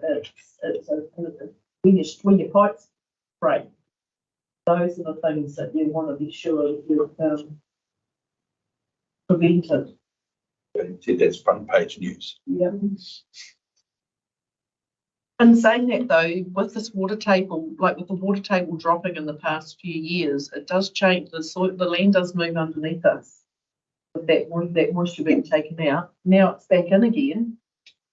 And you think of swimming pools cracking in 2019. I know 3 concrete pools that cracked at rural zone, and we all had similar age pools, and that again would be hydrostatic compression. On a farm, it's called a water tank. A reservoir, yes, a reservoir. But you know, but it's all understanding those dynamics, isn't it? Because if the geography underneath changes, that changes your structure. Yeah. You know?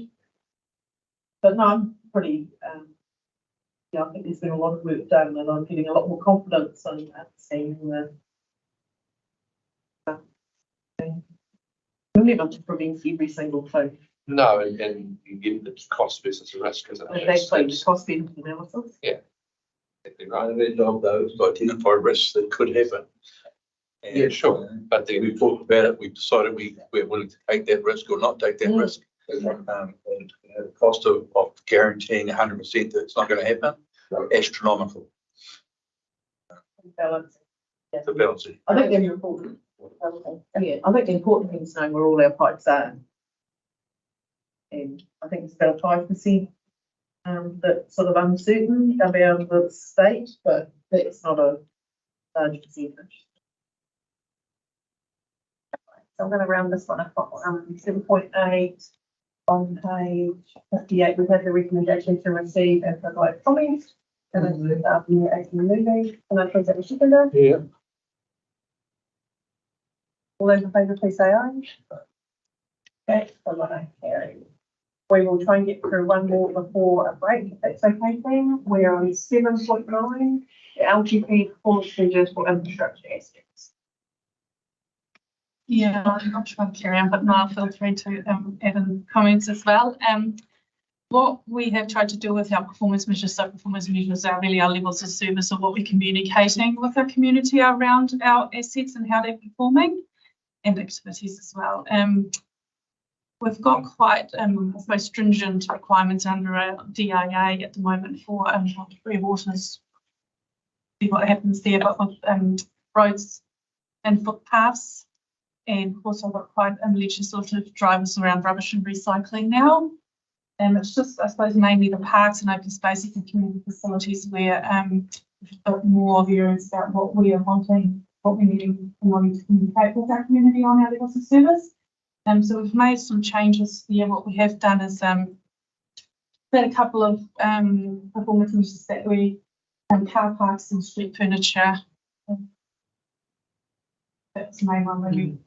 Didn't really get a very big sample size at all, and we didn't feel that helped us really look at the levels of service across that activity. So we have taken that out, and so we've got to improve a couple of other ones. So we've also about risks around parks and open spaces are around our tracks and around our playgrounds.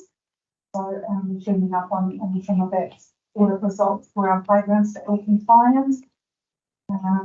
Also commented around that in the venue, sorry, in the sentence, and wanted to pick up more around the usage of those so that we could make some informative decisions around what we do with those. And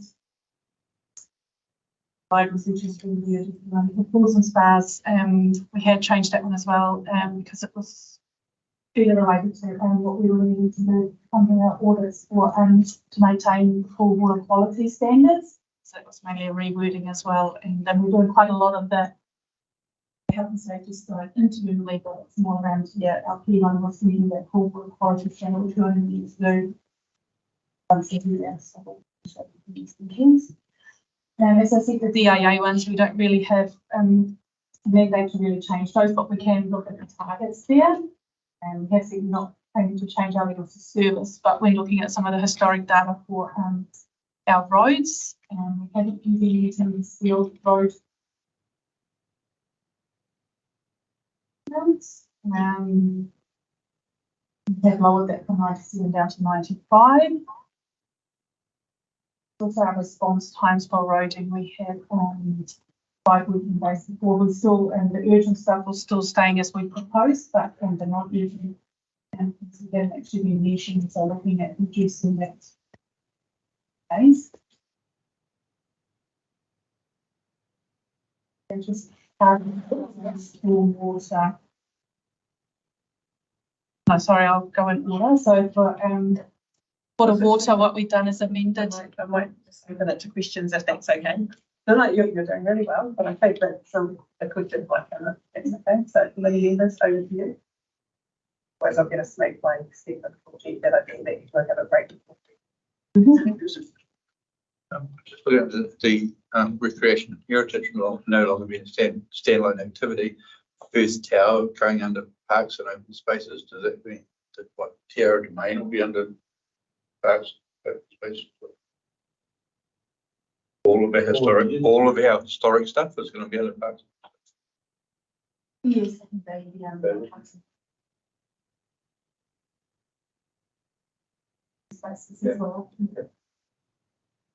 think the general public would just accept that that was I don't have a problem. yeah. I think what we, and you can, I think what we continue to do is just try to rationalise the number of activities that we have. Yeah. Because where we have them, we have to dispose separate levels of service, separate performance measures, and we have to report on it. So if we aggregate them into something that makes a bit more sense, it's a bit more streamlined. We don't have to have as many measures fully reached. Yeah, I think the work that's been done here is logical, practical. You know, you don't set up performance measures to fail. They have to be reasonable. So that performance measure for parks and open spaces will increase because obviously that's now incorporating a subset as well. Well, the number of complaints or the number of issues, like for recreation and heritage, less than 5 complaints a year. That 5 complaints we've added to open spaces. What we were mainly measuring was not so much how many complaints, it was more around the resolution time that we were actually making complaints.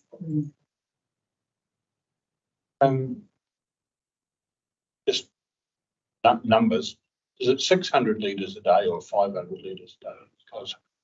Because it's 500 on page 71 or something, and it's 600 in blue on.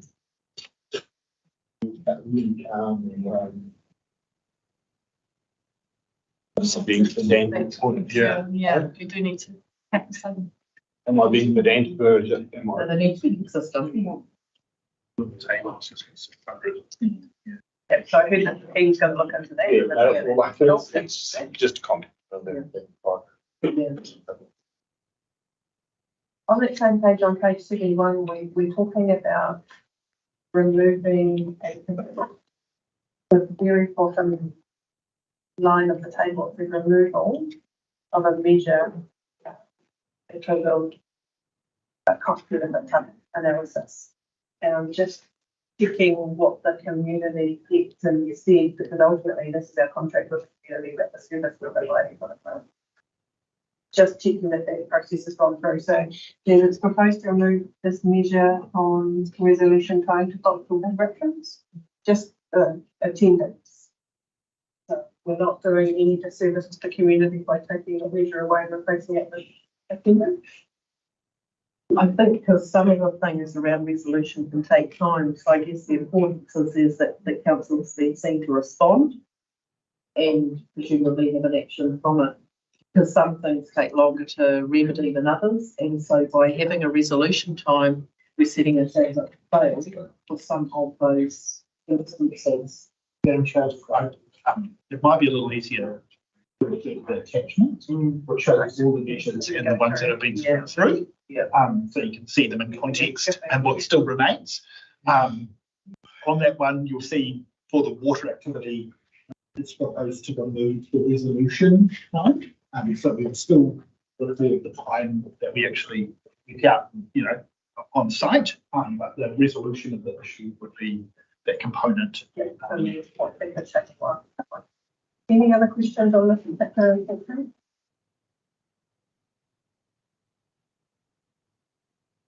I think this needs good logic applied to the measures because we were setting ourselves up to fail. Less time trying to find our own faults and more time fixing. And also for elected members as well, because there have been a few tweaks by staff after they've gone back and considered them, and you're comfortable with those tweaks? I'm comfortable. I can't remember which was which. No, we get to that point where we looked at it a while ago, and it just, I think it was pretty heavily discussed. Yeah. Really logical decisions made like that, resolution versus. I think one of the things we this has a big impact on is through our annual reporting and reporting on our service performance, capturing the data around this, it's being able to record all the times that they responded and out in the field, and just making sure that's really, really accurate. So if we could kind of streamline that a bit, it makes that reporting easier at the end of the annual report. And to that point, so that means when we presented option 2 about approve the proposed performance measures, that's why it doesn't appear as a disadvantage, because it's actually helping our staff by changing the performance standards. I'm taking that as Yes. excellent. And some of them had more meaning. Some of them really had no meaning whatsoever, and it's sort of like, well, you want any information that informs and you can have some value. We were tying the noose ourselves to hang ourselves. Excellent. May I have a mover and a seconder? Yeah, I'll see. And all those in favour, please say aye. Against, carried. Excellent team, break time. Yeah.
Hope we got a little bit of a sugar rush.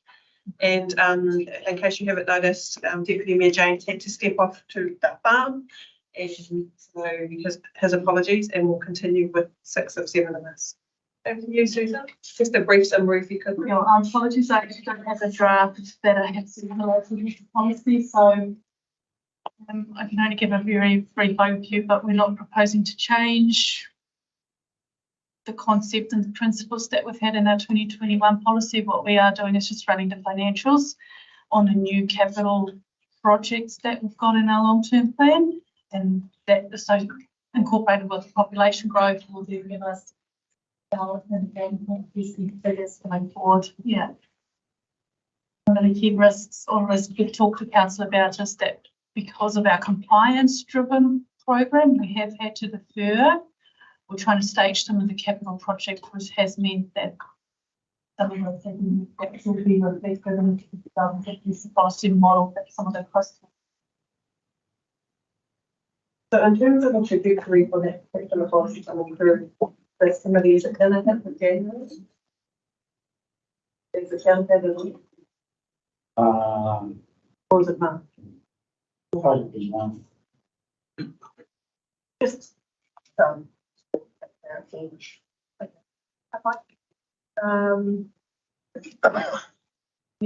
question on the update.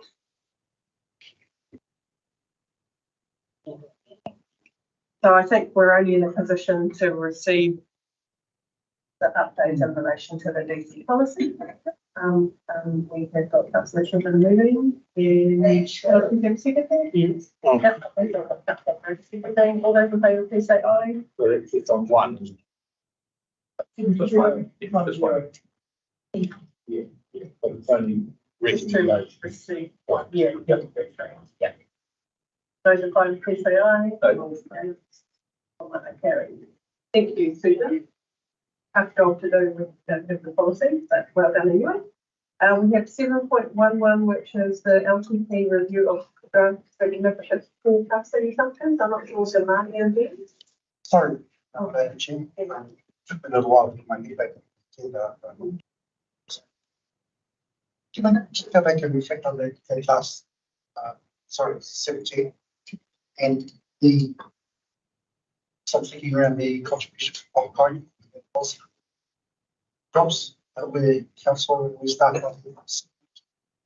So the through you, under the policy would apply if there is going to be serviced properties, and the mechanics of it, if you like, are described in the policy. So it depends on.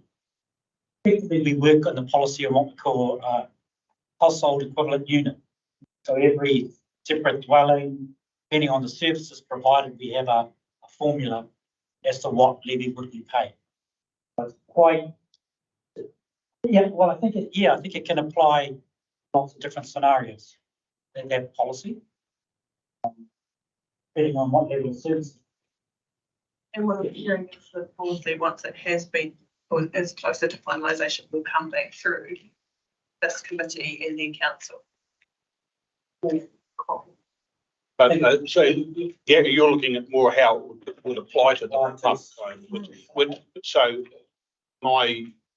I'm assuming it will apply. The public going will be just like another subdivision or whatever. Yeah, it does effectively HEUs as a service.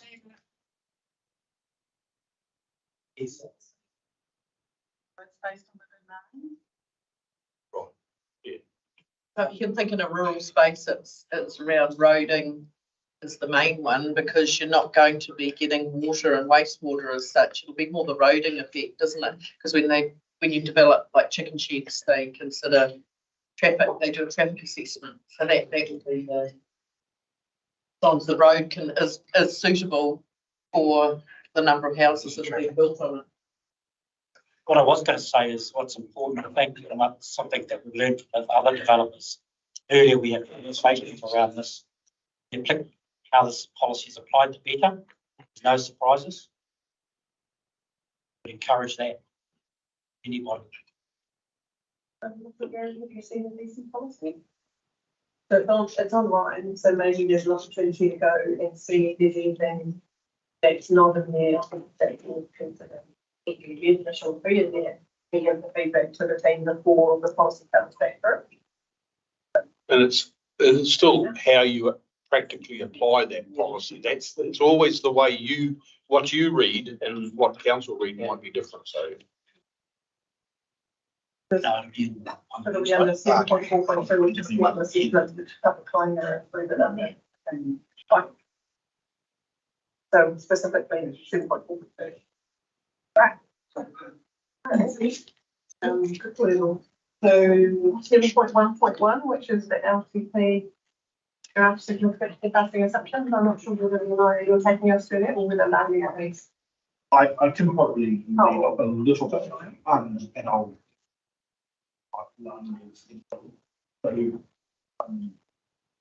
the significant forecasting assumptions are a key sort of the LTP bundle, and the functions that we do to base the development of the plan on. And you can see here that we've probably worked and trying to update things. Earlier this year, I presented a very initial draft to this committee. And since then, we need to continue to reflect on our assumptions because they do change as we get more and better information. So we've what we've done is we've tried to group the assumptions into some sections that hopefully make some sense. We've identified what we consider to be the most likely scenario, i.e. the assumption that we're looking for.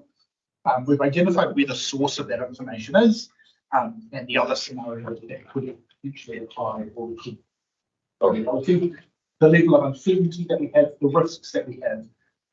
And we're required by legislation if we see that there's a significant degree of risk and uncertainty, we have to explain to respond to that. You'll see there are still a few gaps where we need to fill some information in, and we're working on that. But really, I just wanted to present this today for any feedback from the committee. It is a document, and it will come together as part of the full long-term plan, and we'll come back to this committee at its next meeting. I'll just see perhaps if Lania has any particular comment. Maybe we just have a question and if it joins us, we'll go through that. So, do we have any questions on item 7.11 draft significant forecasting assumptions? Yeah. Bring Neil Goodyear into this, council's ability to deliver its planned capital expenditure. It's always the imponderable, isn't it, whether we can actually deliver. Yeah, so that's assumption.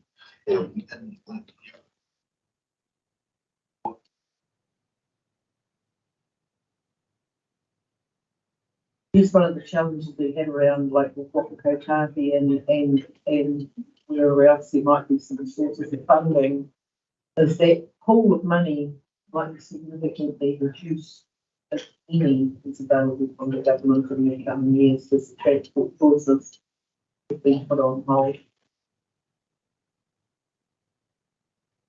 Also, Madam Chair, that in response to the discussion earlier, you'll see that we've included some of the demographic data. That includes, we've included the some projected information on the demographics and demographic and definite changes in the definite composition of the district and the socio-economic. So we've actually added a little bit more than we previously had in our 2021 assumptions around that. And we've included our land use as well. Discussion on potential future land use. And that's come out of the future-proof work that council's now involved in. So they do those predictions, and we've relied and leaned into that. I keep looking at this title and I keep this information is only our information, isn't it? Daisy. Well, it becomes a public document. Okay, right. Um, and even though that it is directed at key, key council responsibility, what happens if a parallel, it's a super stabbed that community relies on being fails? The impact as a population outcome, but what is our, it's not something we would, okay, so the hospital's screaming trouble. It closes. Matamata.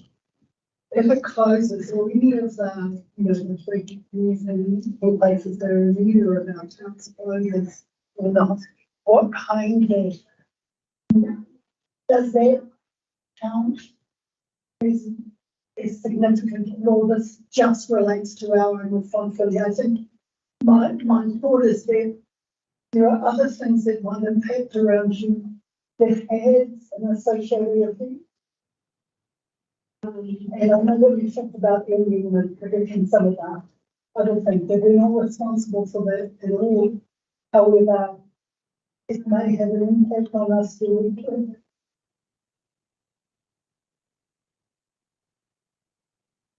So community well-being. That's exactly what I was going to say. It's on our radar, the community well-being, and as things change in the community, you have the ability to change the council, what you do to respond to that. So at the moment, our assumptions are driven by factors that directly influence our services that we're involved in. But the council's vision and its goals are wider than that. So it's not an exclusive thing. I guess it's just in terms of this long-term plan. These are the things that are on our radar. This is what we're dealing with. And, yes, of course, changes in the social fabric of your community are potentially going to trigger some response from council. Like it appears that, and say the hospital is under some of the constraints from government and everything like that, and of course it's a financial one that will hit them first. But I'm thinking, like they rely on the water, they rely on lots of things. And if it happens, if we get it in one place, we might be able to cope. If we get it in the three towns, it's that kind of thing. So I mean, even though it's our long-term plan, running alongside us are those things, and not that we're responsible. Are responsible for doing something about it, but it will impact. Yes. So and if the bottle falls out of farming, it's going to be the same effect, or any other industry that we rely on that it's running, not our business, but certainly impacts on our population. I guess the beauty of this land, though, is that on the bottom falls out of some sectors. It's not all sectors that are impacted. It's like horticulture is still, its land use change will be the interesting one. If we all went into forestry, well, then it's an impact on the community. But the high productive land is exactly that. I don't guess it is true. Madam Chair, just interested in any feedback on the in terms of groupings of assumptions and so obviously the assumption about assets to policy landscape is at 3 waters. So we're assuming that the water's assets remain with council, but again that's something that might need to get updated. Land use change.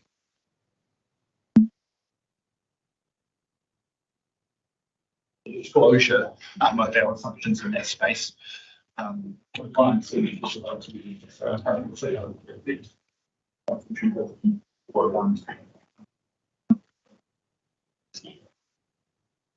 Yanni, do we need that COVID-19 downturn and recovery assumptions in there anymore? No, we'll open to it. On page 94. So it sits under, Are you still financially recovering from something? So if you actually, we've actually removed that one. So if you actually look at the assumption for it's people got point everything, they doesn't actually include that. Yeah. The one thing that I quite like is obviously there is a risk around DCs and development and timing. That's always going to be a risk around collecting, and especially with infrastructure that's needed. So that's always going to be a challenge. And depending on whether the rules change around the 10-year versus the 30-year, 30-year is great for the developer, but it actually adds more challenges for council from the timing of being developed and being able to charge DCs and for a significant infrastructure like roundabouts for so that connectivity. Yeah. I guess you go in with your eyes wide open and you don't want to come out with a kite rope. It's always the case study, isn't it? That is the case study at the end of the day. When theory build it, they'll come and they don't. from what I'm hearing now, in terms of your question about whether the group needs reflecting, yeah, there's a level of comfort that they're logical. I actually, in terms of the page 5 of the attachment where it says how to read the assumptions, I actually like how that was set out. Right. However, it did take me twice to nail it because I really struggled with that bottom left corner of the level of uncertainty and what that meant. But once you nailed it, it actually made it easy reading for all the other ones. And I will be honest and say I didn't go through all of the other ones because some of them I was like, I think it doesn't even make sense. And then I got the sense that it hadn't been updated because it had placeholder wording. Yeah, but I liked where that was going in relation to the layout. Is anything just on this? For the readers, we also had a discussion about do we the spectrum or the kind of rainbow, is that helpful? Because we do actually say below that what it is. So we've got low, medium, and the diagram is pretty the same thing. So I think it's really helpful. Well, for those that are, it depends what kind of reader you are, isn't it? If you're visual, you're pictorial, you know, like it's. Some people prefer the visual. Yeah. And I think the way that you've stepped it out to outline what each of those particular areas of that table, assumption table, that's very helpful. For those that found it, Yeah, page 5 of the attachment. And then when I got to page 23 as an example where it says the other possible scenarios, climate change impacts are less or more severe and occur sooner or more slowly than predicted. When I got to that, I was like, oh, I think I've had enough of the day. Yeah, there was a lot of reading. Yeah. Oh, yeah. Must be the right headspace. Yes. And I think I'll raise the comment that I had raised before about having a stock take of our critical assets and making sure that we're dedicating as much time as we need to them so we don't have that and mitigate that frustrating use. So we've got a sense of it. Any other questions in relation to those points? Niall, was anything else that you needed in terms of you've got those groupings as a sense of anything else that you needed? Was these assumptions is that those are usually needed on them in some refinement.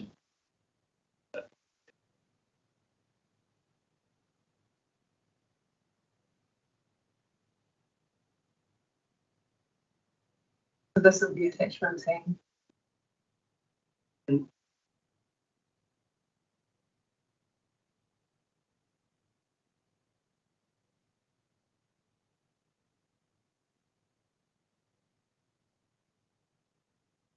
Probably just comment on the demographic population. Right. And injecting percent increases go through.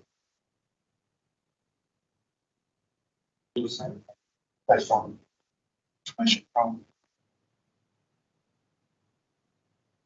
the database. Yes.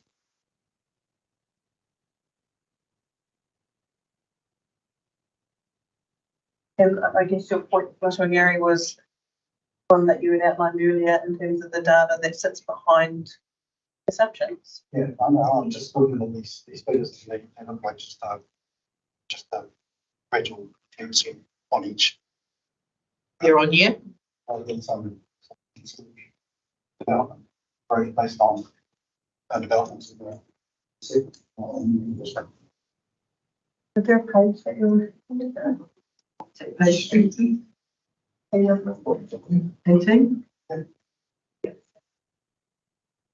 I guess it's a best guess. It's, you know, we're never going to be accurate.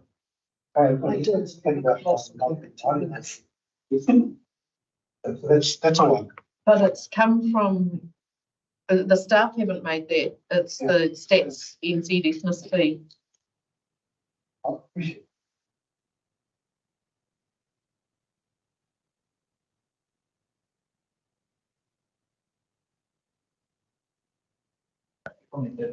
The demographic data is a real challenge.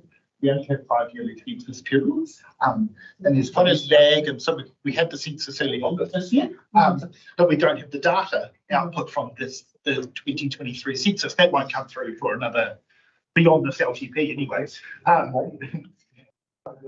Okay. It's not real under. Yeah, it takes quite a while to roll that out, particularly at the lower levels, and then update all of the projections going forward. So yes, these are based on census data and projections from Lydia. Who've been doing the projections for Hamilton, Waipa, Waikato District, and the future group councils. And we adopt a high growth anyway. So we choose what growth we're in. I look at the stadiums, a 15-year total, which is halfway through the local development phase. So the impact on mining employment is tending to be significant.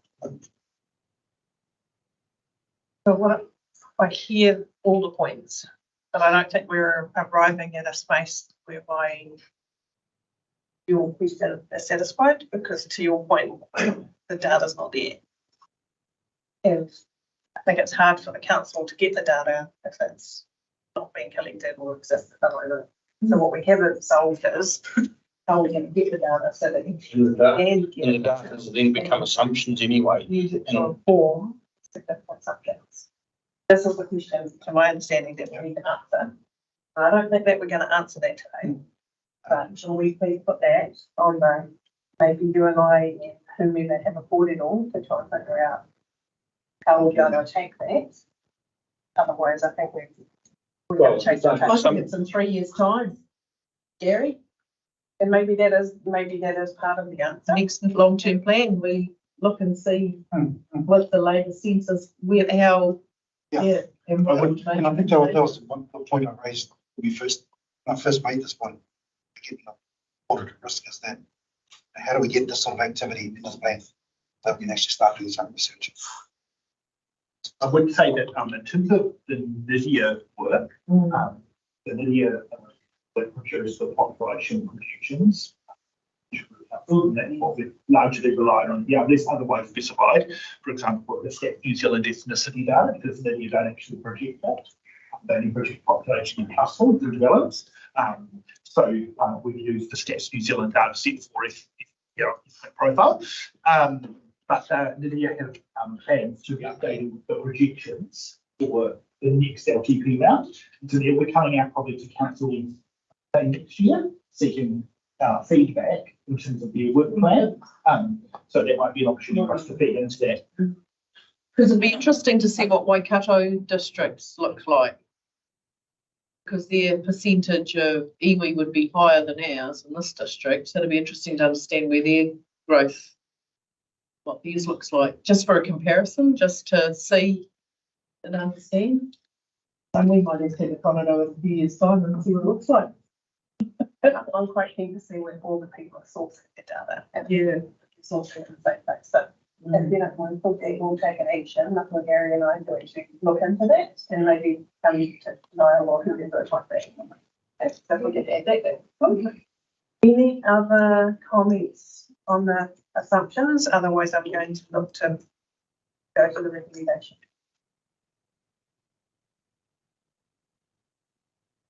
Which is that we receive the report and we provide one.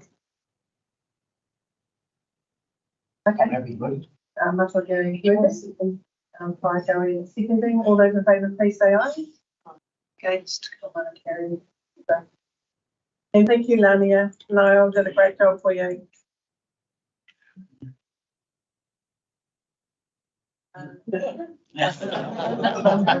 Bye, Joey. See you. Thank you. Now we're on item 7.13, well, which is the consultation document. I'm guessing that's you, Niall. Yes, we've also got our communications manager, Jenny Cochran, on the screen. So she may also want to contribute to this. But I'll kick it off by saying that the consultation document is obviously a critical part of the LTP and is something that effectively will be the basis for public consultation early in the new year. And this is something that carries a lot of opinion. And council will need to adopt the supporting information to the consultation document before it adopts the consultation document for consultation.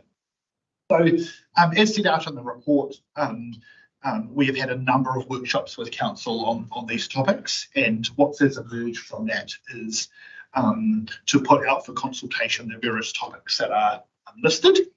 We've also put some of them in there where we're looking to inform the community, but not necessarily seek feedback on it. So it would be more of an engagement and an information approach than consultation. And we're pulling together the documentation with these topics and with a view to bringing it back to this committee to January meeting, so that audit can commence the audit work. Information late January. So yeah, but just to even any question.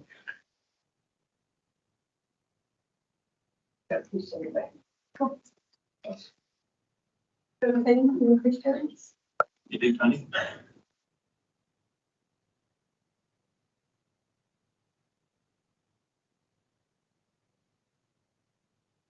That's true.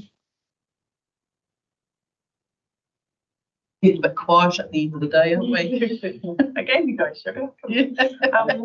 In terms of the consultation document on page 27. Oh, but the actual attachment? Yeah, the actual attachment. 7.12 consultation document. Yeah. I don't know. I'm not sure what page it is without actually having to physically scroll. It says short term, years 1 to 10, which I found interesting considering we're doing an LTP, which is 10 years. So I don't consider 10 to be short in that context, if that makes sense.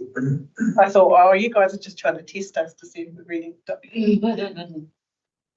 Mark around the 10. Yeah, I was just like, well, it can't be 10 if an LTP is 10. And I just thought that was a light on. Any other comments, team? I guess what is the suggestion there? If you put a 10 question mark, what do you see it as being?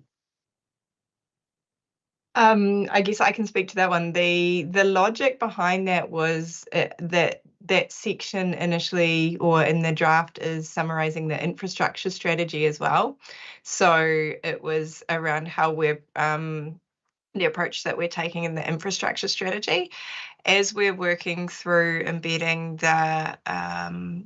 the financial strategy principles along with the infrastructure strategy principles at the start. It's making sense that we would, I guess, make some changes and adjustments in that early section anyway. So I'm more than happy to change that heading and remove that kind of short-term reference as we align those two strategies and present the key principles that are woven through both of them. It was interesting because we talk about affordability being a driver, but also we're talking about looking after what we've got, and it's hard to strike a balance between those two things when we're saying that we have to push things out over longer, which doesn't feel like we're looking after what we've got as best we can. But I do get affordability is a major factor to consider. Sorry, that was a circular comment, but I'm just recognising how hard that space is. And the reality is you can't do it all at once.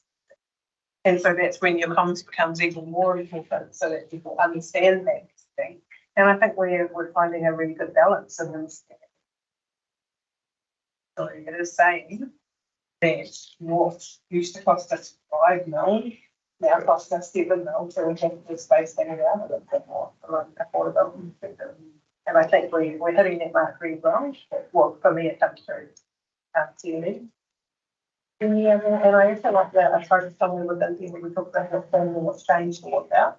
But it really gives a clear picture to the reader about the decisions that have had to be taken. And I think we've also gone to what we must do. I can't remember what that terminology is. Yeah. And I think that's helpful for the person that doesn't live all day in local government related information to make it easy to understand.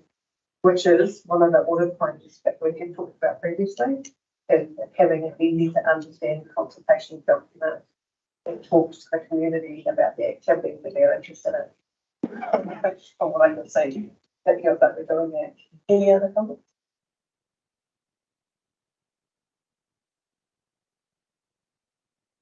It's all about risk appetite, risk culture. And it costs 20 million a year to maintain and operate the assets, and 14 million to be spent on renewing them. We want no risk at all. We spend shitloads and we make sure everything's 100%. And we're got an acceptable risk culture of whatever, and reduce that, sweat the asset for a while. What's rates going up?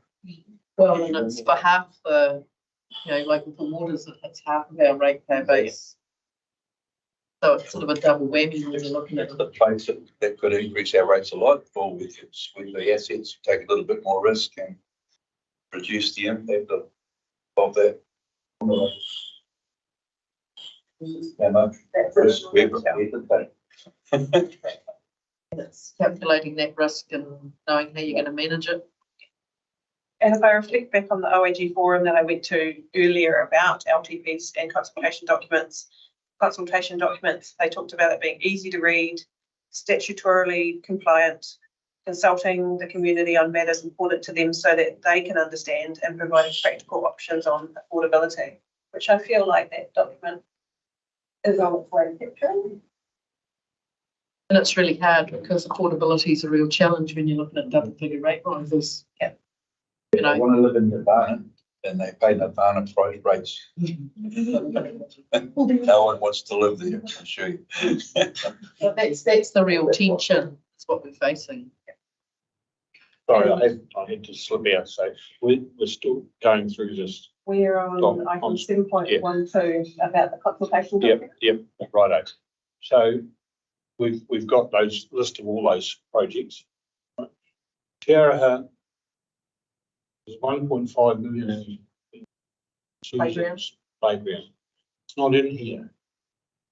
Not in this consultation. Have you got this down? Have you been on the attachment? Yeah, there were a whole heap of attachments. Yeah, they were separate underneath the. No, It says what stayed the same, Tiara Playground. Sorry? And Okay, that's right. I'm looking at the. yeah, no, it's a consultation document for LTP 2024-34 draft. So a separate document. There's a table on about the 5th page or something. Right, okay. It's there. Yeah, it says what stayed the same, Tiara Playground. So assuming that's correct. So under Tiara Playground, in that consultation document, we think we should continue with the plan to develop a new playground in Tiara. Right. Is that what you were expecting? Yes, I know from it's a risk if we don't have something in there about Tiara. Absolutely. Right. Okay, that's fine.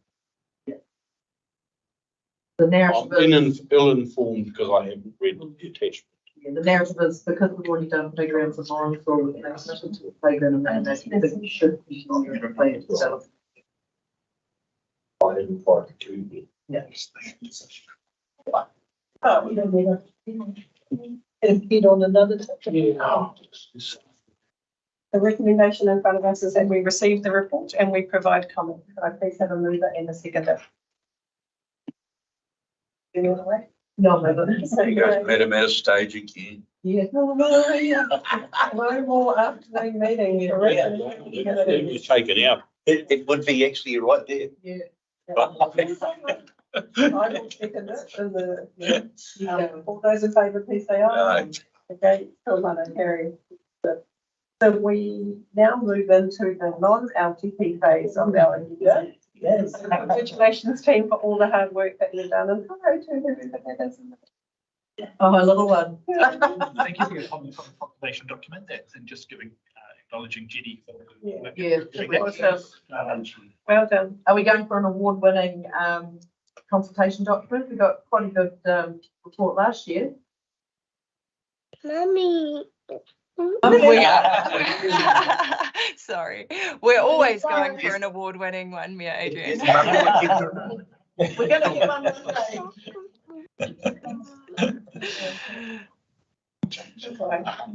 Excellent, thanks, Jenny. So we now are on item 8.1 of the agenda, which is climate change. As the presenter, we have Anne. Yes. Kia ora, Anne. Kia ora. Assurance Committee, if you could provide us with a very brief, a less than 1 minute summary, and then we'll open the floor to questions. That would be great. Thank you. Thank you. So the purpose of this climate change report had three main parts. Firstly, to lay out some of the contextual framework within which climate change risk can be considered. And then secondly, to update the committee on any actions that Council has taken to date to respond to climate change risk and the actions that are planned over the LTP period. And thirdly, to raise the topic of governance of climate change risk within Council. I love the summary. Over to questions from the committee.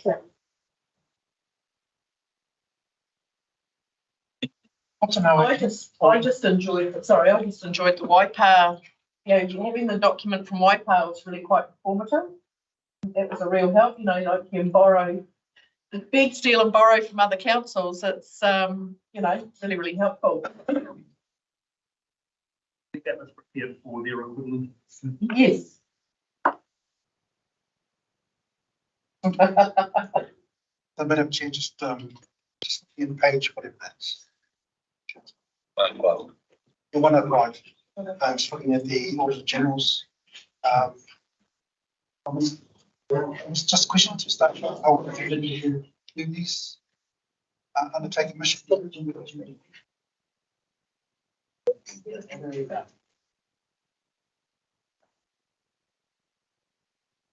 And I don't know whether you read that comment. It was in relation to page 105 of the report, and it notes that OAG, there are a few OAG comments about expectations of council. So what was the question of that? Oh, just whether where we're at in terms of thinking about these expectations. Yes, so the question is about looking at the OAG expectations for Council around governing climate change risk, is that right? And where we are at present? So I'd say we're at the beginning of the journey of setting up a governance framework, which is something that we're raising with this committee to seek guidance on doing that. One of the other things that the Office of the Auditor General raises is undertaking an emissions inventory. This was done in the 2021 year and is planned to be repeated in the 2024 year.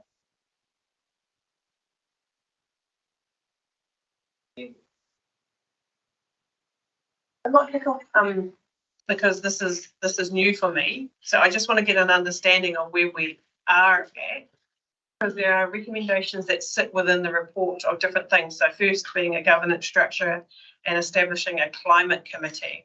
So what I'm hearing is we don't have that. No, we don't have a climate change committee. We have an internal staff group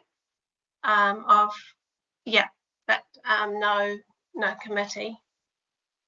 That internal staff group, does that have a sponsor that sits at the leadership table? No. And do we have a climate change policy? No. Oh yeah, sorry. Sorry. Oh, I'm literally going through the checklist of things. So it's quite clear what we do or we don't have. Okay. Yep. No, we don't. The roadmap is to developing one. Just wondering, Madam Chair, it's useful on page 115, there's a list of, which you may well have covered, of things that staff are seeking this committee's input and guidance and things. Just to sort of capture everything.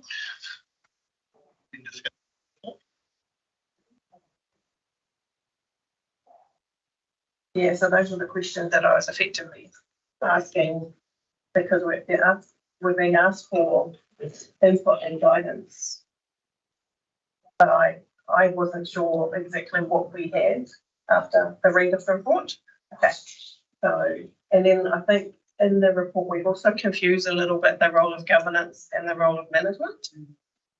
So to me, how I see this ultimately operating is risk would be one subset of risk, and it would be a strategic risk as part of the overarching risk management framework, the Matamata-Piako District Council. And this risk would be reported on via Leslie's regular report. And if we were to do a deep dive into risks that are significant to NPDC, then this would be one of those risks that we deep dive. I would also see that we would have within the leadership team an individual that is tasked with the responsibility of climate change as part of their portfolio. I would expect that we have a policy, and I'd expect that we would have a group within council that would be looking at this so that ultimately climate change is considered as part of our decision making. That's where I thought it would be. No, I've got this, but So I don't know whether that's helpful, but that's ultimately what I thought this would look like. It would be a risk, and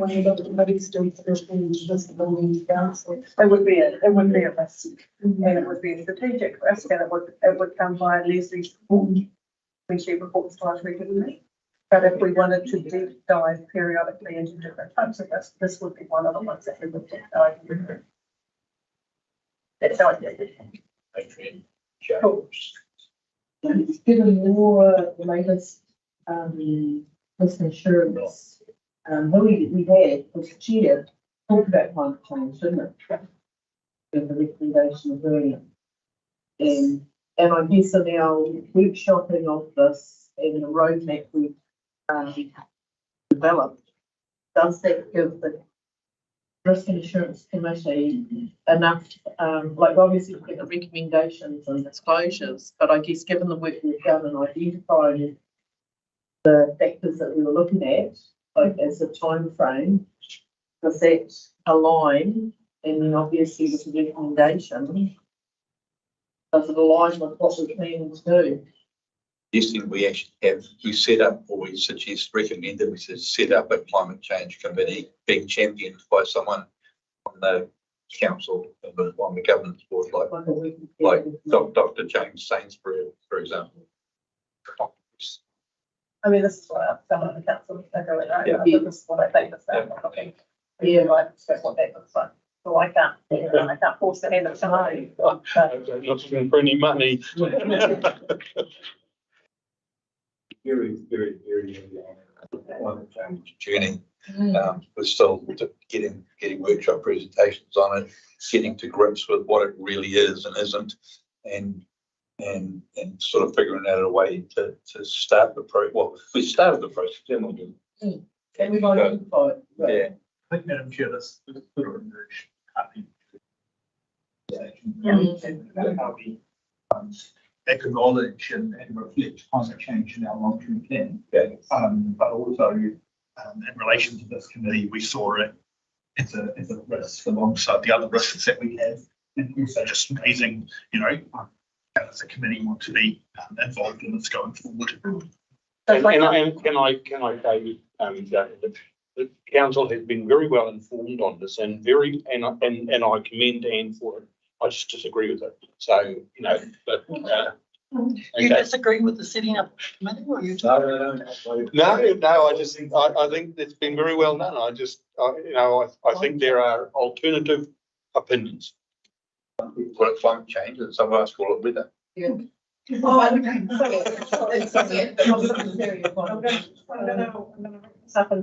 back to page 115 of the report, which talks about what guidance sought, and then we'll go back to the recommendation.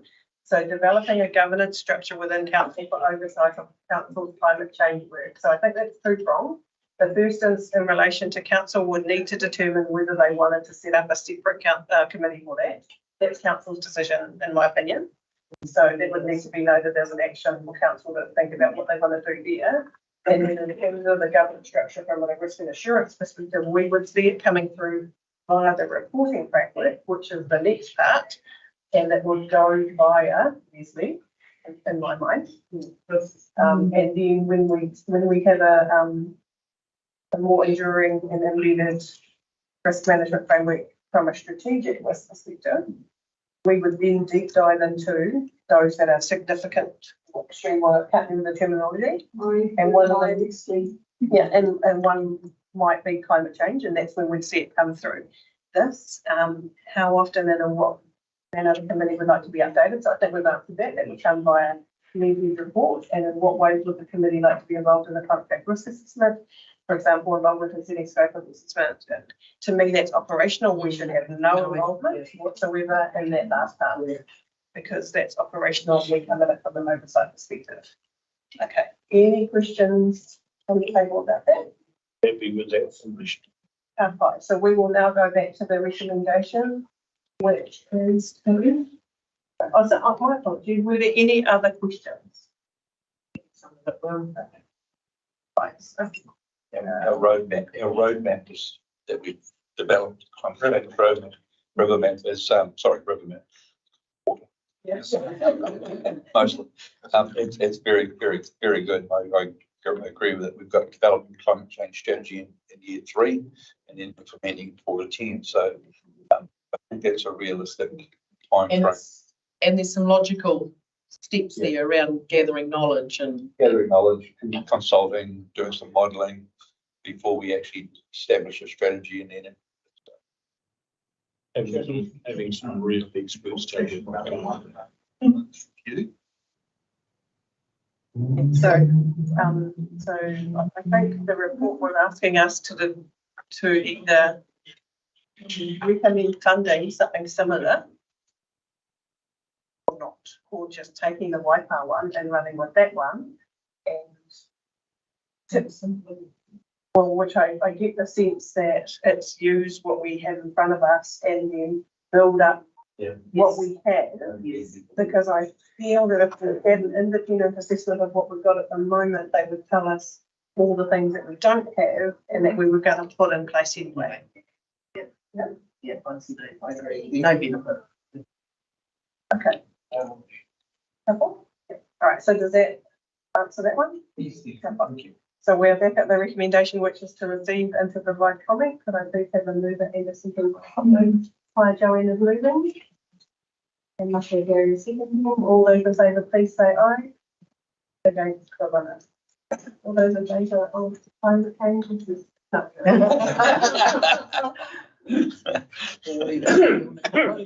Yeah. But we're now moving on to item 8.2 on the agenda, which is Tapatu Anamata, Future Ready Organisation Review, which was supposed to be John, but I think this is just tabled for information. I'm happy to take any questions in terms of the process. We're getting to the conclusion. Do we have any comments tonight?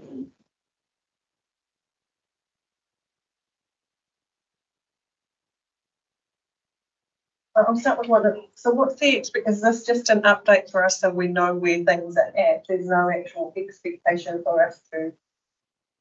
I think it's to inform the committee of the that this is occurring and understanding why. Because it's not about reducing staff. This is about a reorganisation so that we're more fit for purpose, because it hasn't been a restriction for a very long time, and our council is much bigger now and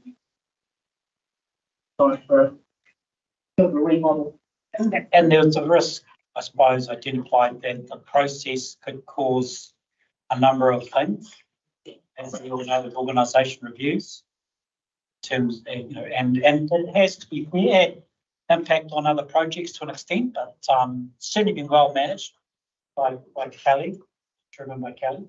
As I said before, we're at the end of stage one. Implementation stage is its own piece. We're going to be working through it in the next few months. Just have a question around IT. I know it may be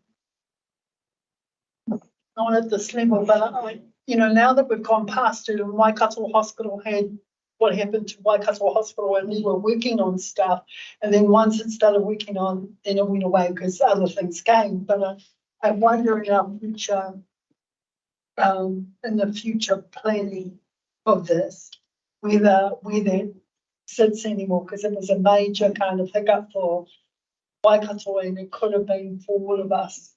Yeah, that was a secret. Yeah, I know it is.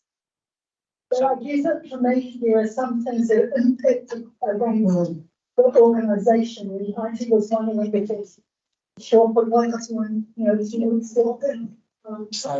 So IT is technology, information technology, and digital enablement, which one of Jenny's teams run, is seen as a key aspect of the implementation of this organisation change. Very important, and with that are the responsibilities around security and privacy. I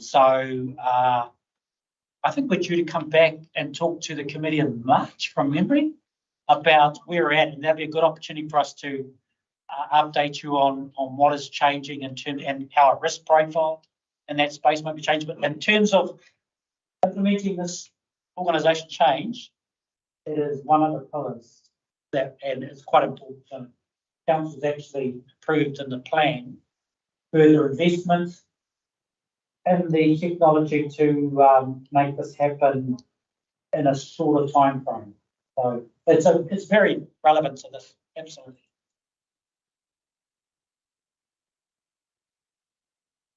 Have a mover to receive the information. I'll give it a second. All those in favour, please say aye. Aye. Against, commoner, carried. We are on item 8. So thanks, Bernard. We're item 8.3. Oh, Kate. So we have Kate. Kate, we're going to go straight for questions, if that's okay with you. Excellent. Thank you. So. Yes, yeah, which is, and that's the majority of us. So we'll take the report as read. Any questions for Kate? And welcome, Kate.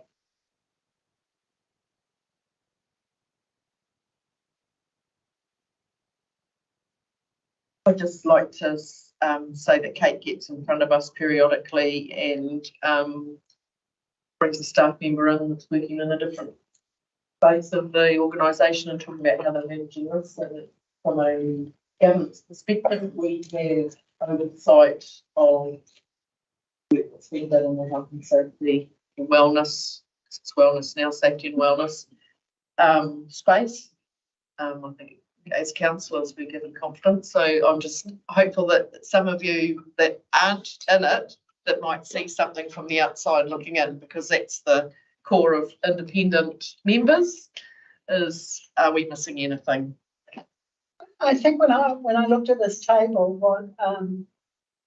what surprised me and didn't surprise me is the abuse the frontline staff take, or any staff I gather. And then of course with the increase in the shopping, New World and Countdown and all that, and it's just always when that abusive behaviour, when you're in the, not that it's easy anywhere, but if you are by yourself and it happens, the risk is a lot higher, I guess. And so I was, I know that we've talked about it before, but it being the most outstanding thing within your, I don't mean to say that, the outstanding thing in your table, I guess, what we do to protect some of our stuff that might be on the road or might be, even in the office, so we no need for it. So, yes, I mean, this is unfortunately a fact of life, not just for our council, but all of them at the moment. And it's really been front of mind for myself and the managers whose staff work in those sort of customer-facing areas. And since this report was written, we've been continuing to collaborate and do more in that space. The most recent thing is we've actually started doing a monthly meeting with the police to share information and build those relationships with them, which is working really well. We had good attendance at the last one. Quite a few of our managers attended that. And this is something along the line with that offshore staff. The other thing we did recently was actually the customer services manager organised a workshop with brief on fair decision. Actually had a really good debrief after this period of like meetings. Difficult behaviour also, and they seem to go really well, and there's some things on our back pocket to look at on things next time. So I think it's going to be a space that we continue to collaborate and improve. It has been brutal in the last little while, obviously, with change and things not rolling out as smoothly as one would have liked. And embedding a new curbside collection is the classic example of those two things, the perfect storm and staff. It has been brutal. Also for us as council now, like you can't enter the chamber straight away anymore. It's yeah, like you can't just walk in, you're going to be let in. So it's all those things around unfortunate abuse that we do get now. My comment on this subject basically is that I see a very responsive management of anything like this, and that's so when it becomes important, it's treated with them. So I've got confidence. There are some longer term, more things that we need to do in the future. They're very much on property radar, and there's some changes to the older premises with layout and so on. So that's something that we're looking at, moving forward. In the meantime, we've got lots of other mitigation strategies in place. Just in terms of the governance, I'm just wondering whether there would be any value add of either, because Joanne and I are independent members, whether there's one of those sessions that happens throughout the entire year that we can pop into as well. Just so, and there might be one that's of particular interest to us, so that we get a sense of that, but we still maintain our independence by not going along to any of them. So maybe we'll get an idea of what they would look like for 2024. But there we go. But just if there's an interest there. And in terms of I am on page 149 of our report, but I know it's the table which talks about the safety and wellness objectives.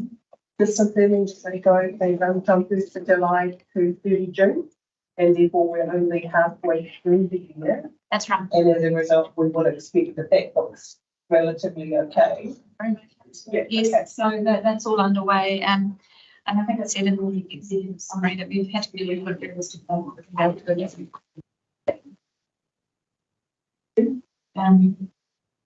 yes, well, that's what next year is. That's why some people want to agree on that one, as everybody. Any other questions? I guess just the test that I got into the chamber. You know and know. Yeah, the chamber wasn't to be said, you're not meant to be here again. Okay. We wouldn't quite say it like that, but you know. But yeah. But the thing is, you're known. It's the unknown person that can't come through. That's, Well, I apologise for knowing that I wasn't. You're listening the system, well done. you're obviously a trusted visitor. That you're let us through. Push the button. Yeah, that let us through. Yeah, because she was coming I thought I was coming. for the public forum. So the recommendation in front of us is that the information be received, so please have a move and system. I'll move. Right, are we moving? Okay. You know, that's a good second there. All those in favour, please say aye. Aye. Against, two and no. Item 8.4, do we have Carl? No, Carl is fighting off the Johnson. I'm not 100% up to speed. I do know of the issue, and I'd be happy to try and answer any questions about it. I mean, the risk here is, well, the team are trying to manage the risk that arises from unfortunately being behind schedule on this project. And one of the ways to manage risk is relationship with the regional council, keeping them informed. It's a pretty major process that's reconsenting.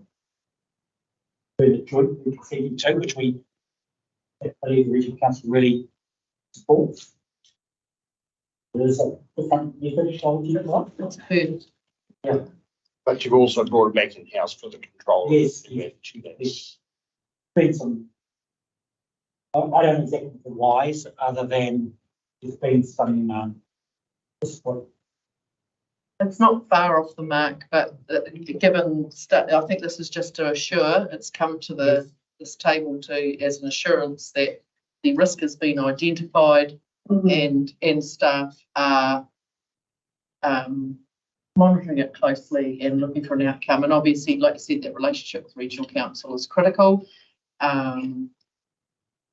All things considered should be okay, but you know, we would prefer to meet a deadline rather than be overdue. But it is innovative in the sense that we've included 2 other plants that are expiring in the coming years, but it saves us some money.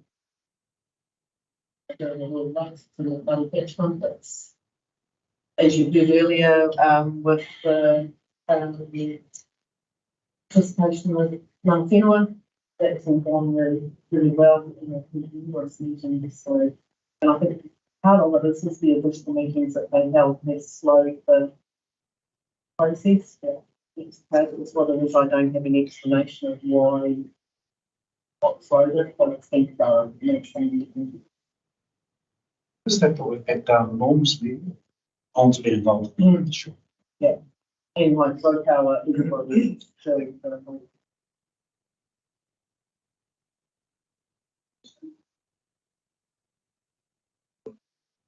this is to hit up. Not good enough to pass. Yeah. So this is an example of what I would have thought would have come through as an emerging risk in these reports. Just yeah.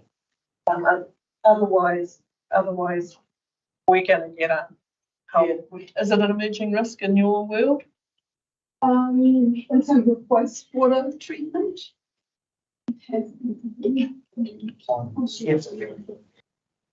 To be fair, this conversation happened at the evening about 2 weeks ago, so I think it's been a little bit of a surprise, to be honest. I don't know how long it's been on that radar, but the point you're making is could potentially, probably should have been on the radar here It's not because of easy. No, no. So But it's just an embeddedness of our framework. If it's not coming via that channel, then something's not quite working. And not on this thing, just overarching. Probably the first one we've done when we've actually had a risk manager. To be fair, you know, like it's even when Alias he was, look, we weren't in that space at that point in time because these consents are long-term consents and they started in 2020. Do the whole lot of them at once. It was supposed to be all over by December the 8th this year, but with COVID and other, well, I think it says in there something about even consultation and other consultation. There's disappointment that it wasn't done in the time frame thought it should. Waikato Regional has been a playing ball, haven't they? Waikato Regional's playing ball with allowing this to be 6 months. Oh, well, the reality is they are a regulatory authority and they have their rules. We, to an extent, rely on the relationship and our intent to make sure it's done properly. I think what they're flagging up here is still a risk for us. So I think the approach the team has taken is the right approach, but the point that you've raised, Emma, is this probably, when did it become obvious? Yes. That's the point I take, and the feedback I'll take. And I think Don was probably disappointed not to find out at this late hour. Yes. You know, a month ago should have known that it was at least a month ago should have known that it was running behind schedule and wasn't going to meet the deadline. And the point being that it's about how do our systems improve to ensure that this kind of thing can be flow through. I think it would have had to be known and flagged at least 6 months ago for it to get any impetus put behind it. It was too late when we. That's right. Yes. I'm sure you would have had there with 3 waters coming in the mix at that point. I mean, we don't. It doesn't expire for another 6 months, so we're not like horrible. Not horrible. It's just going to cut it real fine. I think it will be okay. I think that the important thing here is the relationship with WRC and the work that's been done. You know, if we'd only done the one plant, it might have been one consent. It would have been done potentially, but we've bitten off a bit more.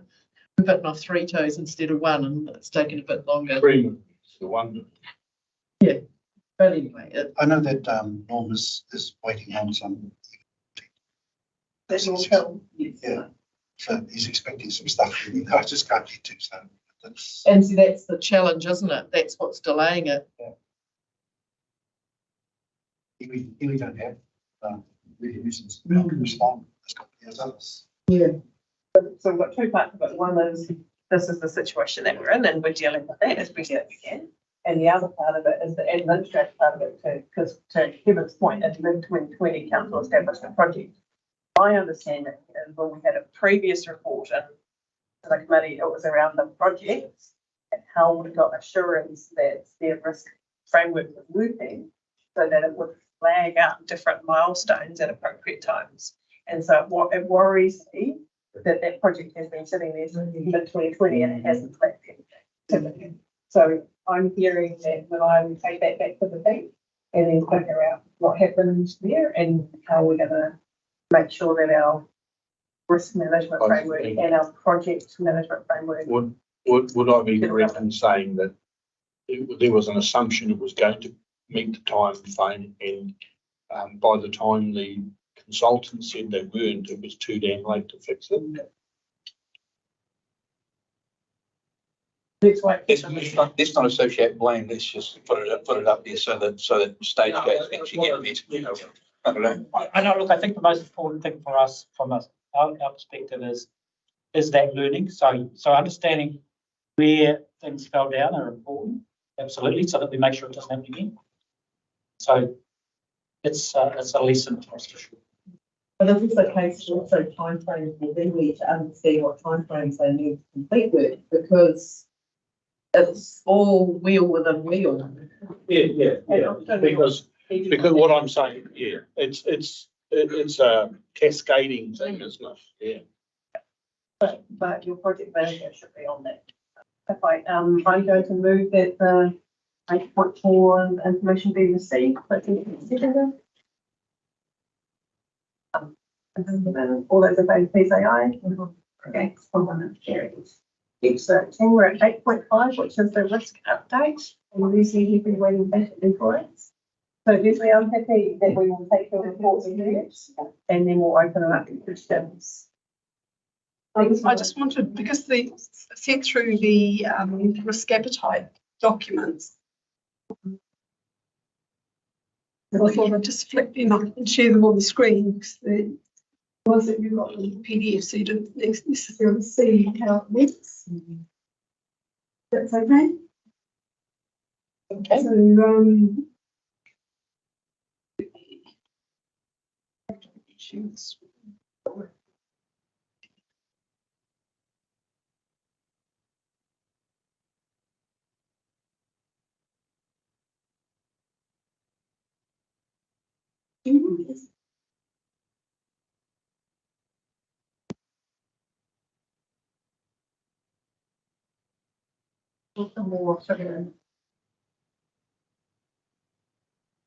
So with the council recently, we did a workshop on, unfortunately, it's stopping it. So yeah, we did a workshop on risk appetite and those drinking water standards, compliance with drinking water standards. So this appetite works in terms of looking at what the appetite is, tolerances, what our capacity is to take on this. The outcome of the appetite statement process for drinking water standards, compliance with drinking water standards, it has a very conservative in terms of our appetite in relation to non-compliance. And we take a measured approach to dealing with it. We need to avoid getting to a non-compliant situation. And in terms of capacity, we're not willing to take justified under by condition. So that one has a lower appetite than other teams. This is being supported by statements that say, you know, what we're dealing with and what we will tolerate, what we won't tolerate. These statements here, we need to go through to council for agreement on how we looked at what the tolerances are or change them. So, and it looks at our key areas, so perhaps off the health and safety side of things, people, laws, environments, financial, racial, and we set a map chart for each one of those segments. And then the tolerances, what we will tolerate, what we won't. So we go to council for them to agree with those statements. So that's the next thing, is getting those statements. And so prior to that, do elected members get the opportunity to have a workshop to take them through that, or have you guys had that already? We've gone through it. It was a very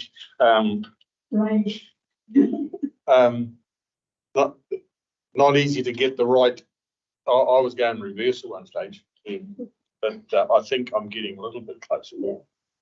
We all tend to think of the things that will mitigate it. So we, you know, it's identifying the risk without the mitigations that we all naturally go to. But it's been well, Butch. Yeah. So Maya has seen this process on different occasions through its development. So. Well, I don't comment, Mike, but I don't seem to have my head around it. I would say that the discussions. I'm not the only one here. Well, the discussions have been really good. For us, we did it with the Transport Choices Program, and what pointed out, what became evident to the whole team involved in that is a lot of those questions, a lot of those discussions should have happened right at the beginning of the project planning, and so that so the discussion and Leslie's facilitation of those discussions has been very, very useful for us to get our heads into the game with the system. This is the one that we did on transport choices. So, and the fact there, sort of below the project leaders is role within that, but I think it still works from the project point of view. So again, it's saying that we'll take a conservative approach to being exposed to risk within acceptable risk levels. We will take a measured approach, so outside of the appetite, exposure to communicated with acceptable levels. And capacity and it's quite a simple process to follow. It's just a matter of so you've got definitions, tolerance, exposure, frequency, certainty, and trade-off. So it's just a matter of selecting. I guess the biggest challenge here is the money's being pulled, which probably we weren't, Software? No, but the transport choices. Transport choices. Put on hold. It's been put on hold. Did we perceive that as a risk? No. So No, from my point of view, right, this whole risk thing, which we didn't even have even only 3 years ago, when I can see some it being applied practically now, which makes some sense. When it was when we first looked at it from a council perspective, it was pie and sky, airy fairy type stuff. I can see, I like to see something practical, and this is now being applied.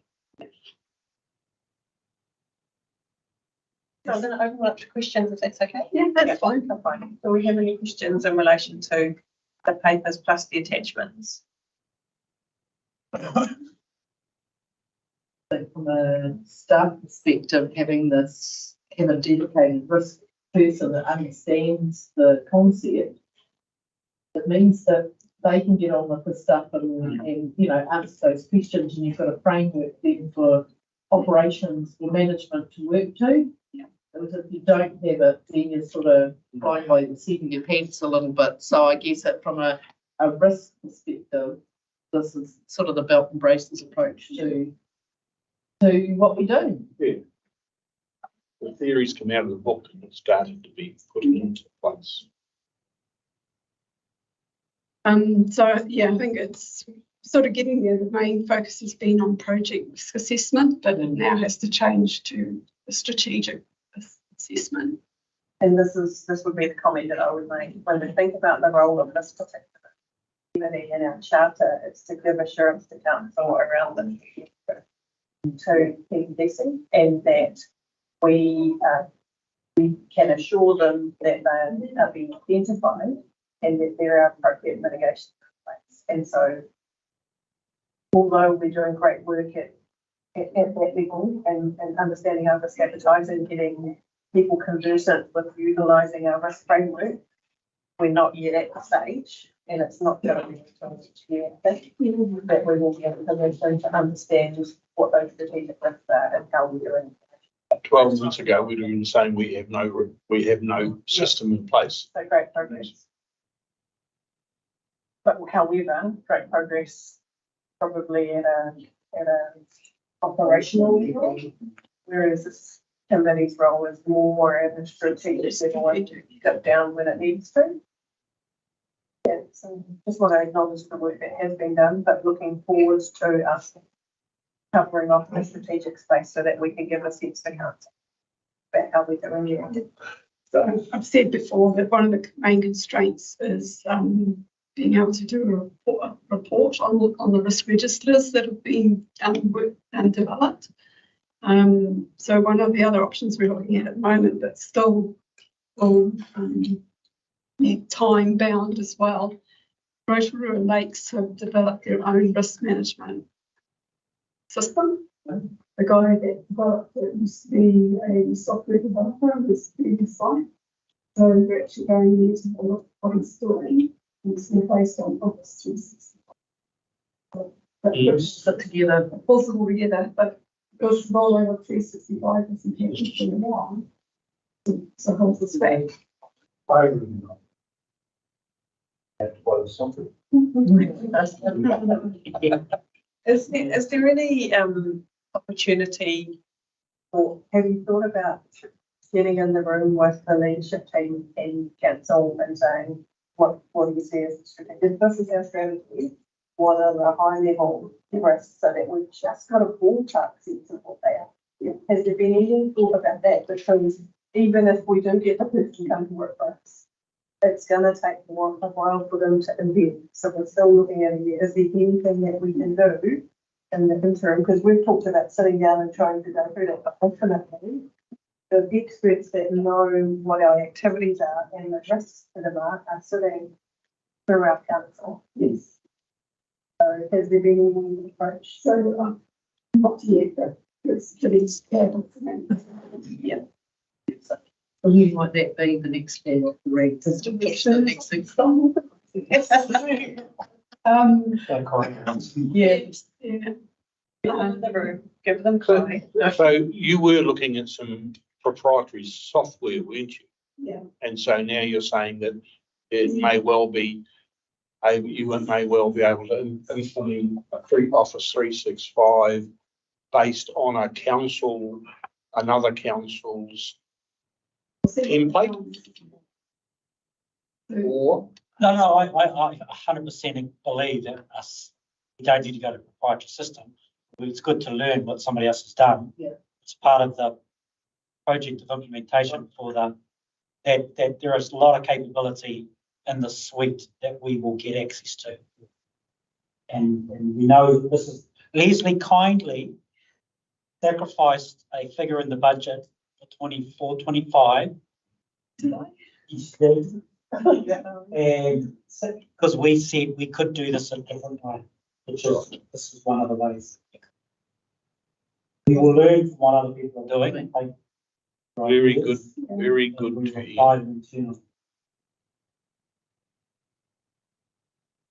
For somebody's and software guys.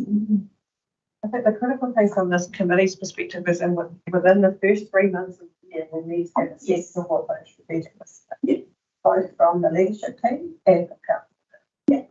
And even so, we've just got to have a starting point. So we've got the team working well together, working well at council, but we need to have an oversight. Nice one-page report listing how it's going to be done and when.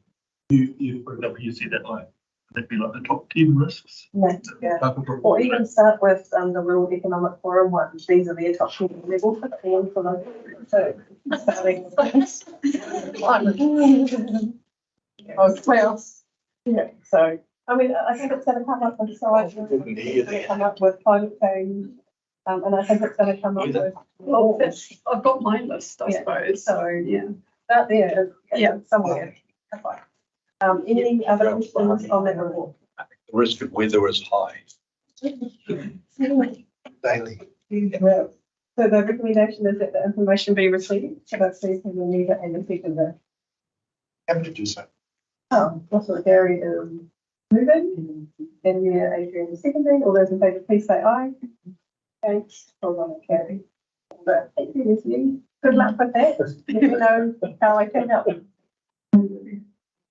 And so now we move to, and I'm not sure whether we'll have too many questions, but it's the review of the progress of the external and internal audit recommendations, which we will take as read. Yes. It's a really good report in terms of where we're at. Any questions from the committee? I just think it's good that you highlighted that we need to reflect on them and keep moving with them rather than just that they've been done. I think this is a good pitch. Make sure that we've followed up. Yes, timelessly. There's a word, page 173. 173. Right at the bottom. Word content. Timelessly. Is that in? Timely. Is it resolved? No, it's just like Did you say do column? word content. Oh. Time, yes, it's probably timely. Is it timely? Timeless. That's what it, haven't I heard that? Haven't I heard that word? Sorry, I just, yeah. Yeah, resolve time. The only other thing I'd say about this is whether we consider doing it not every meeting, but maybe every second meeting. Yeah. And it would be nice to time it with when we've got critical audit deadlines, like a management report. Do you think we could just maybe accommodate that from the work program? Maybe, because I don't know what they'll be presenting, so. Audit New Zealand moments, they don't always. Yeah, it's timing of getting it through. We should have the management for the next risk. Potentially not the January one. Oh, no, not that January one, no. Sorry. Yes, So we won't need this. For the. so time into that. Yep. Let's go every second meeting from now until we've got a sense of which ones it would be better based on, because I think what we can do is they go, it's not relevant for this one, we'll kick it to the next one. That will consider every time. So I'm happy. Yes. Was that a good buy or you're moving? No, it was a good buy to. Okay. So the recommendation is that the information is received. I'm happy to move. But secondly. What? Right. So all in favor, please say aye. Okay, it's for one. Excellent. 8.7 is the program for. Yeah, meeting for today. Yeah. This one's not that on. Yeah. I think the only thing that I would like to know is when it says to be addressed at the next meeting, sometimes I don't have a sense of why it's being picked to the next meeting. So why? Yeah, so if we could get a little bit more transparency. Sorry, no, you looked at me, that's why I looked at you, I don't know who's responsible for that. Yeah, that's a good point, because why is it then, yeah, is there a logical reason? I have an example on that bottom one, the quarterly procurement report, which is on page 105, it says addressed at the previous meeting. But when I went to the previous meeting, it was addressed at the previous, so it has that kind of pattern. Sorry, Don, you looked at me. Attention to detail. Yeah. So I'm just, if we could be clear about why it's not coming, that would be helpful. Bit more narration in that comment. That's I think it's getting past now, no, So I'm going to move that information. So Lagoima request summary for 2024. Yes. So it should be for year 2024 or is it? Probably be Yeah, I don't know. I wasn't getting. Did we get it? Because I don't remember having received it. And when we look at the work program for next year, it's not until the end of the year that we get the one for next year. So, yeah, and said it will be available at the next meeting. She had no time for it to be at this meeting for the long appointment ones. okay, so it's going to come to the January one? So, yeah. Okay. Right. So it would normally be scheduled for December. Which makes sense if you're coming in the year. But if we're doing the full year, you can see what January, well, we wouldn't normally have a January though, would we? We normally only have a March. Is it for the financial year or for the calendar year? So you wouldn't have. No, you wouldn't be because it would still be. Yeah. There'd be still. And the thing is, even for Lagoima's to be live, because you've got the 20 days or whatever to do it. So if Lagoima was received on the 31st of December, it'd be the 20th of January or it was. I think that's. Yes. I feel like March might be a good one for it's the prior. the prior year. So it's going to be that when you actually get it. Yeah. Any other questions on the 2023?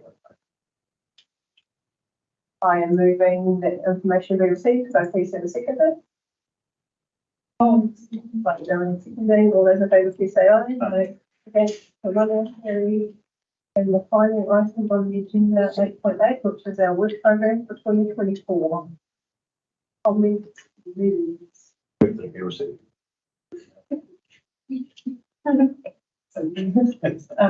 think, Madam Chair, the meeting for the January meeting, that additional meeting would need to just identify the long-term plan items. Yes. So that would be the focus of that meeting. and do my own thing for a March meeting and so on. You had identified also in a previous discussion the requirement for the March meetings. We can attend, we could potentially do it in January if possible, but otherwise March meeting. So really the standing items in January, will we still have, we won't vote on those standing items because it's a special meeting for the LTP. So we can take the standing items out. Would that be sensible? Because it's an extra meeting purely for the LTP. Yeah, that's good. But the treasury policy is coming up for that one too. Yeah, well, that one's It's only separate. As part of Yeah. as part of the. I got January on the long term set. So what I'm saying, the agenda part of it, the reports are not needed. Because they're the sort of the business as usual, the standing items, and this isn't a business, the January meeting is not a business as usual meeting. And the chair's update would be Be carried nothing through. to feed to the beach, exactly. Yeah. Zooming in from Cook Islands or Fiji or somewhere. Very specific meeting. Yeah, that can go to refinement, just to feedback.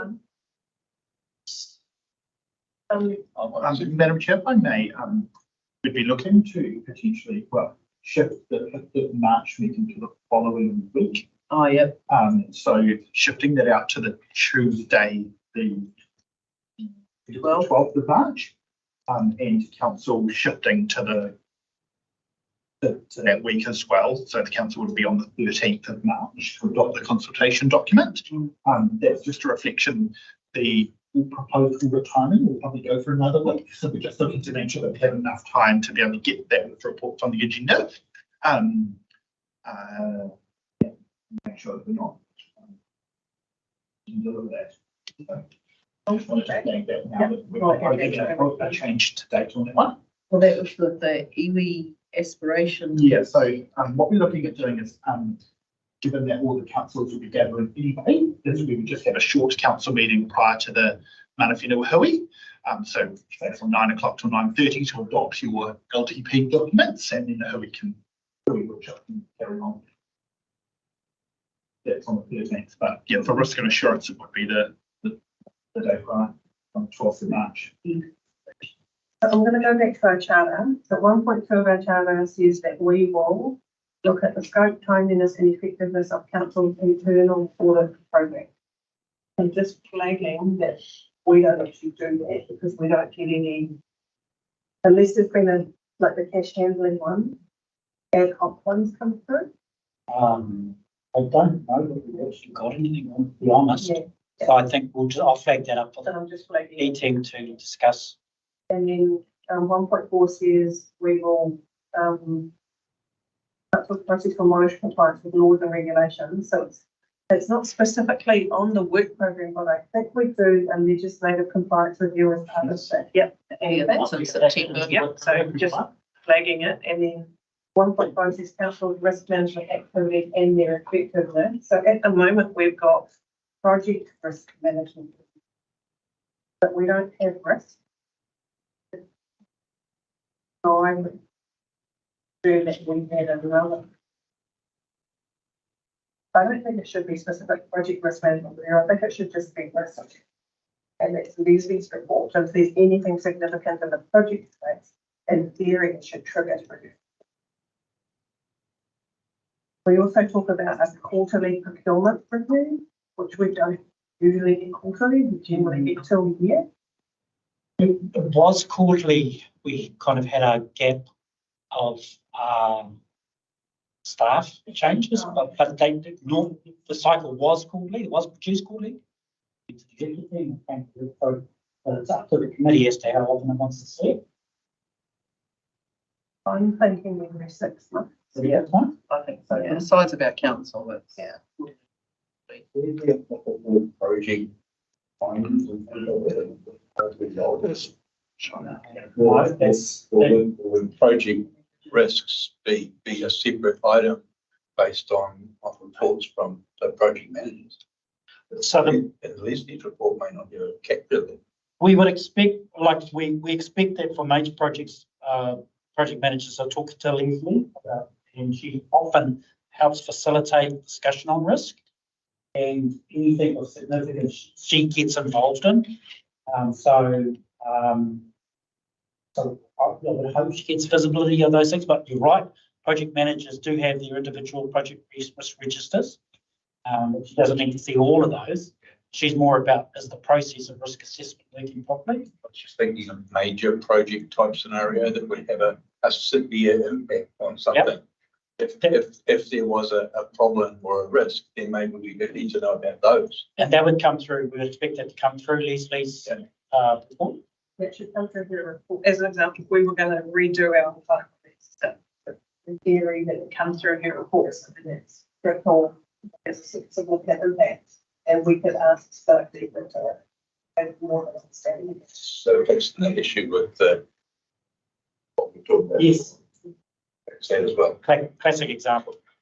So if we had, go back to procurement, if we have, with the procurement, if we have at the present time a quarterly procurement report, but we as risk say we only want to see it twice a year, does that mean that this, we receive two at one time, or? No, what I would think, because we'll still get 4 quarterly reports. They go to the executive. So 2 of those would come to you. It could be June and December. Yes. Time slightly. Yeah. But does that mean whoever's doing it have to write a separate? No. Okay. No. Same report. I don't want to duplicate. I would like to push as much of the risk stuff earlier on. So we talk about the annual risk management framework analysis and the review of the risk management policy. You've got that on the 18th of June? Yeah, quite keen to see it sooner. So we could, would you get it to the top of March? Yeah, if that's possible. Yeah, you've got the top of March. Well, I want to do it. Yeah, top of March, yeah.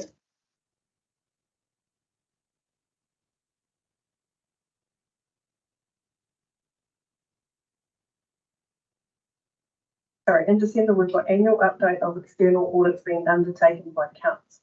Is that we're saying we go out and do audits? Well, I've got a note to put on the executive team agenda, the internal audit program for the year to confirm that. So I think that's what it's intended to be. But I mean, you need to set it at the beginning of the year. I think visibility of that. And yeah, I think. Okay. So just thinking of the changes that we just discussed, it might be worth just updating this. So we get the order of correct. The world teachings. So maybe we could do a marked up copy that could be sent out to the members, just so they could see where we landed. On this sort of drives we'll bring it to staff the reporting and what we bring to the committee. So we need to know, you know, something for governments as well, so they know what's coming forward. Yeah. So I guess the recommendation will just need changing just slightly. So the recommendation will be that information be received, the committee approved the draft program subject to edits based on the comments raised today, and that the meeting in March will shift 1 week to the 12th of March. Didn't change the government thing for March for this year, for 2023. No, I was doing that. Why would you want to do the one on government request summary for 2024? You want to move it to 2025. That's what we would do. Yeah. And almost like the program needs to extend a little bit. Yeah, so I think we're going to go through that, and I think we would bring it back to the January meeting, just as a as a follow up. Okay. Yeah. And then by then, I should have some information. The January meeting will be a review of what the work program said, which you say. We'll have. Well, it will be just here's the here's the change. Yeah, that's. Yeah. Okay. So I keep it all in here, you know, and I can know exactly what's happening in September. Exactly. So, and it will be no longer than 10 minutes. Other than that, those 3 recommendations that received, we approve the program, but note that there'll be edits that will be, and the revised program will come to January, and then our March meeting will move to the 12th of March. Yeah. I will move. Please have a second. That's the Bruce. All those in favour, please say aye. Okay. Harry, that's our last item, team. Congratulations to everybody for getting through a meeting ahead of schedule as well, slightly, but we'll take it. Appreciate everyone's engagement. Thank you to the governance team and all the staff members that you here for us again. Merry Christmas, everybody. And Little Gary, if you wouldn't mind closing out away.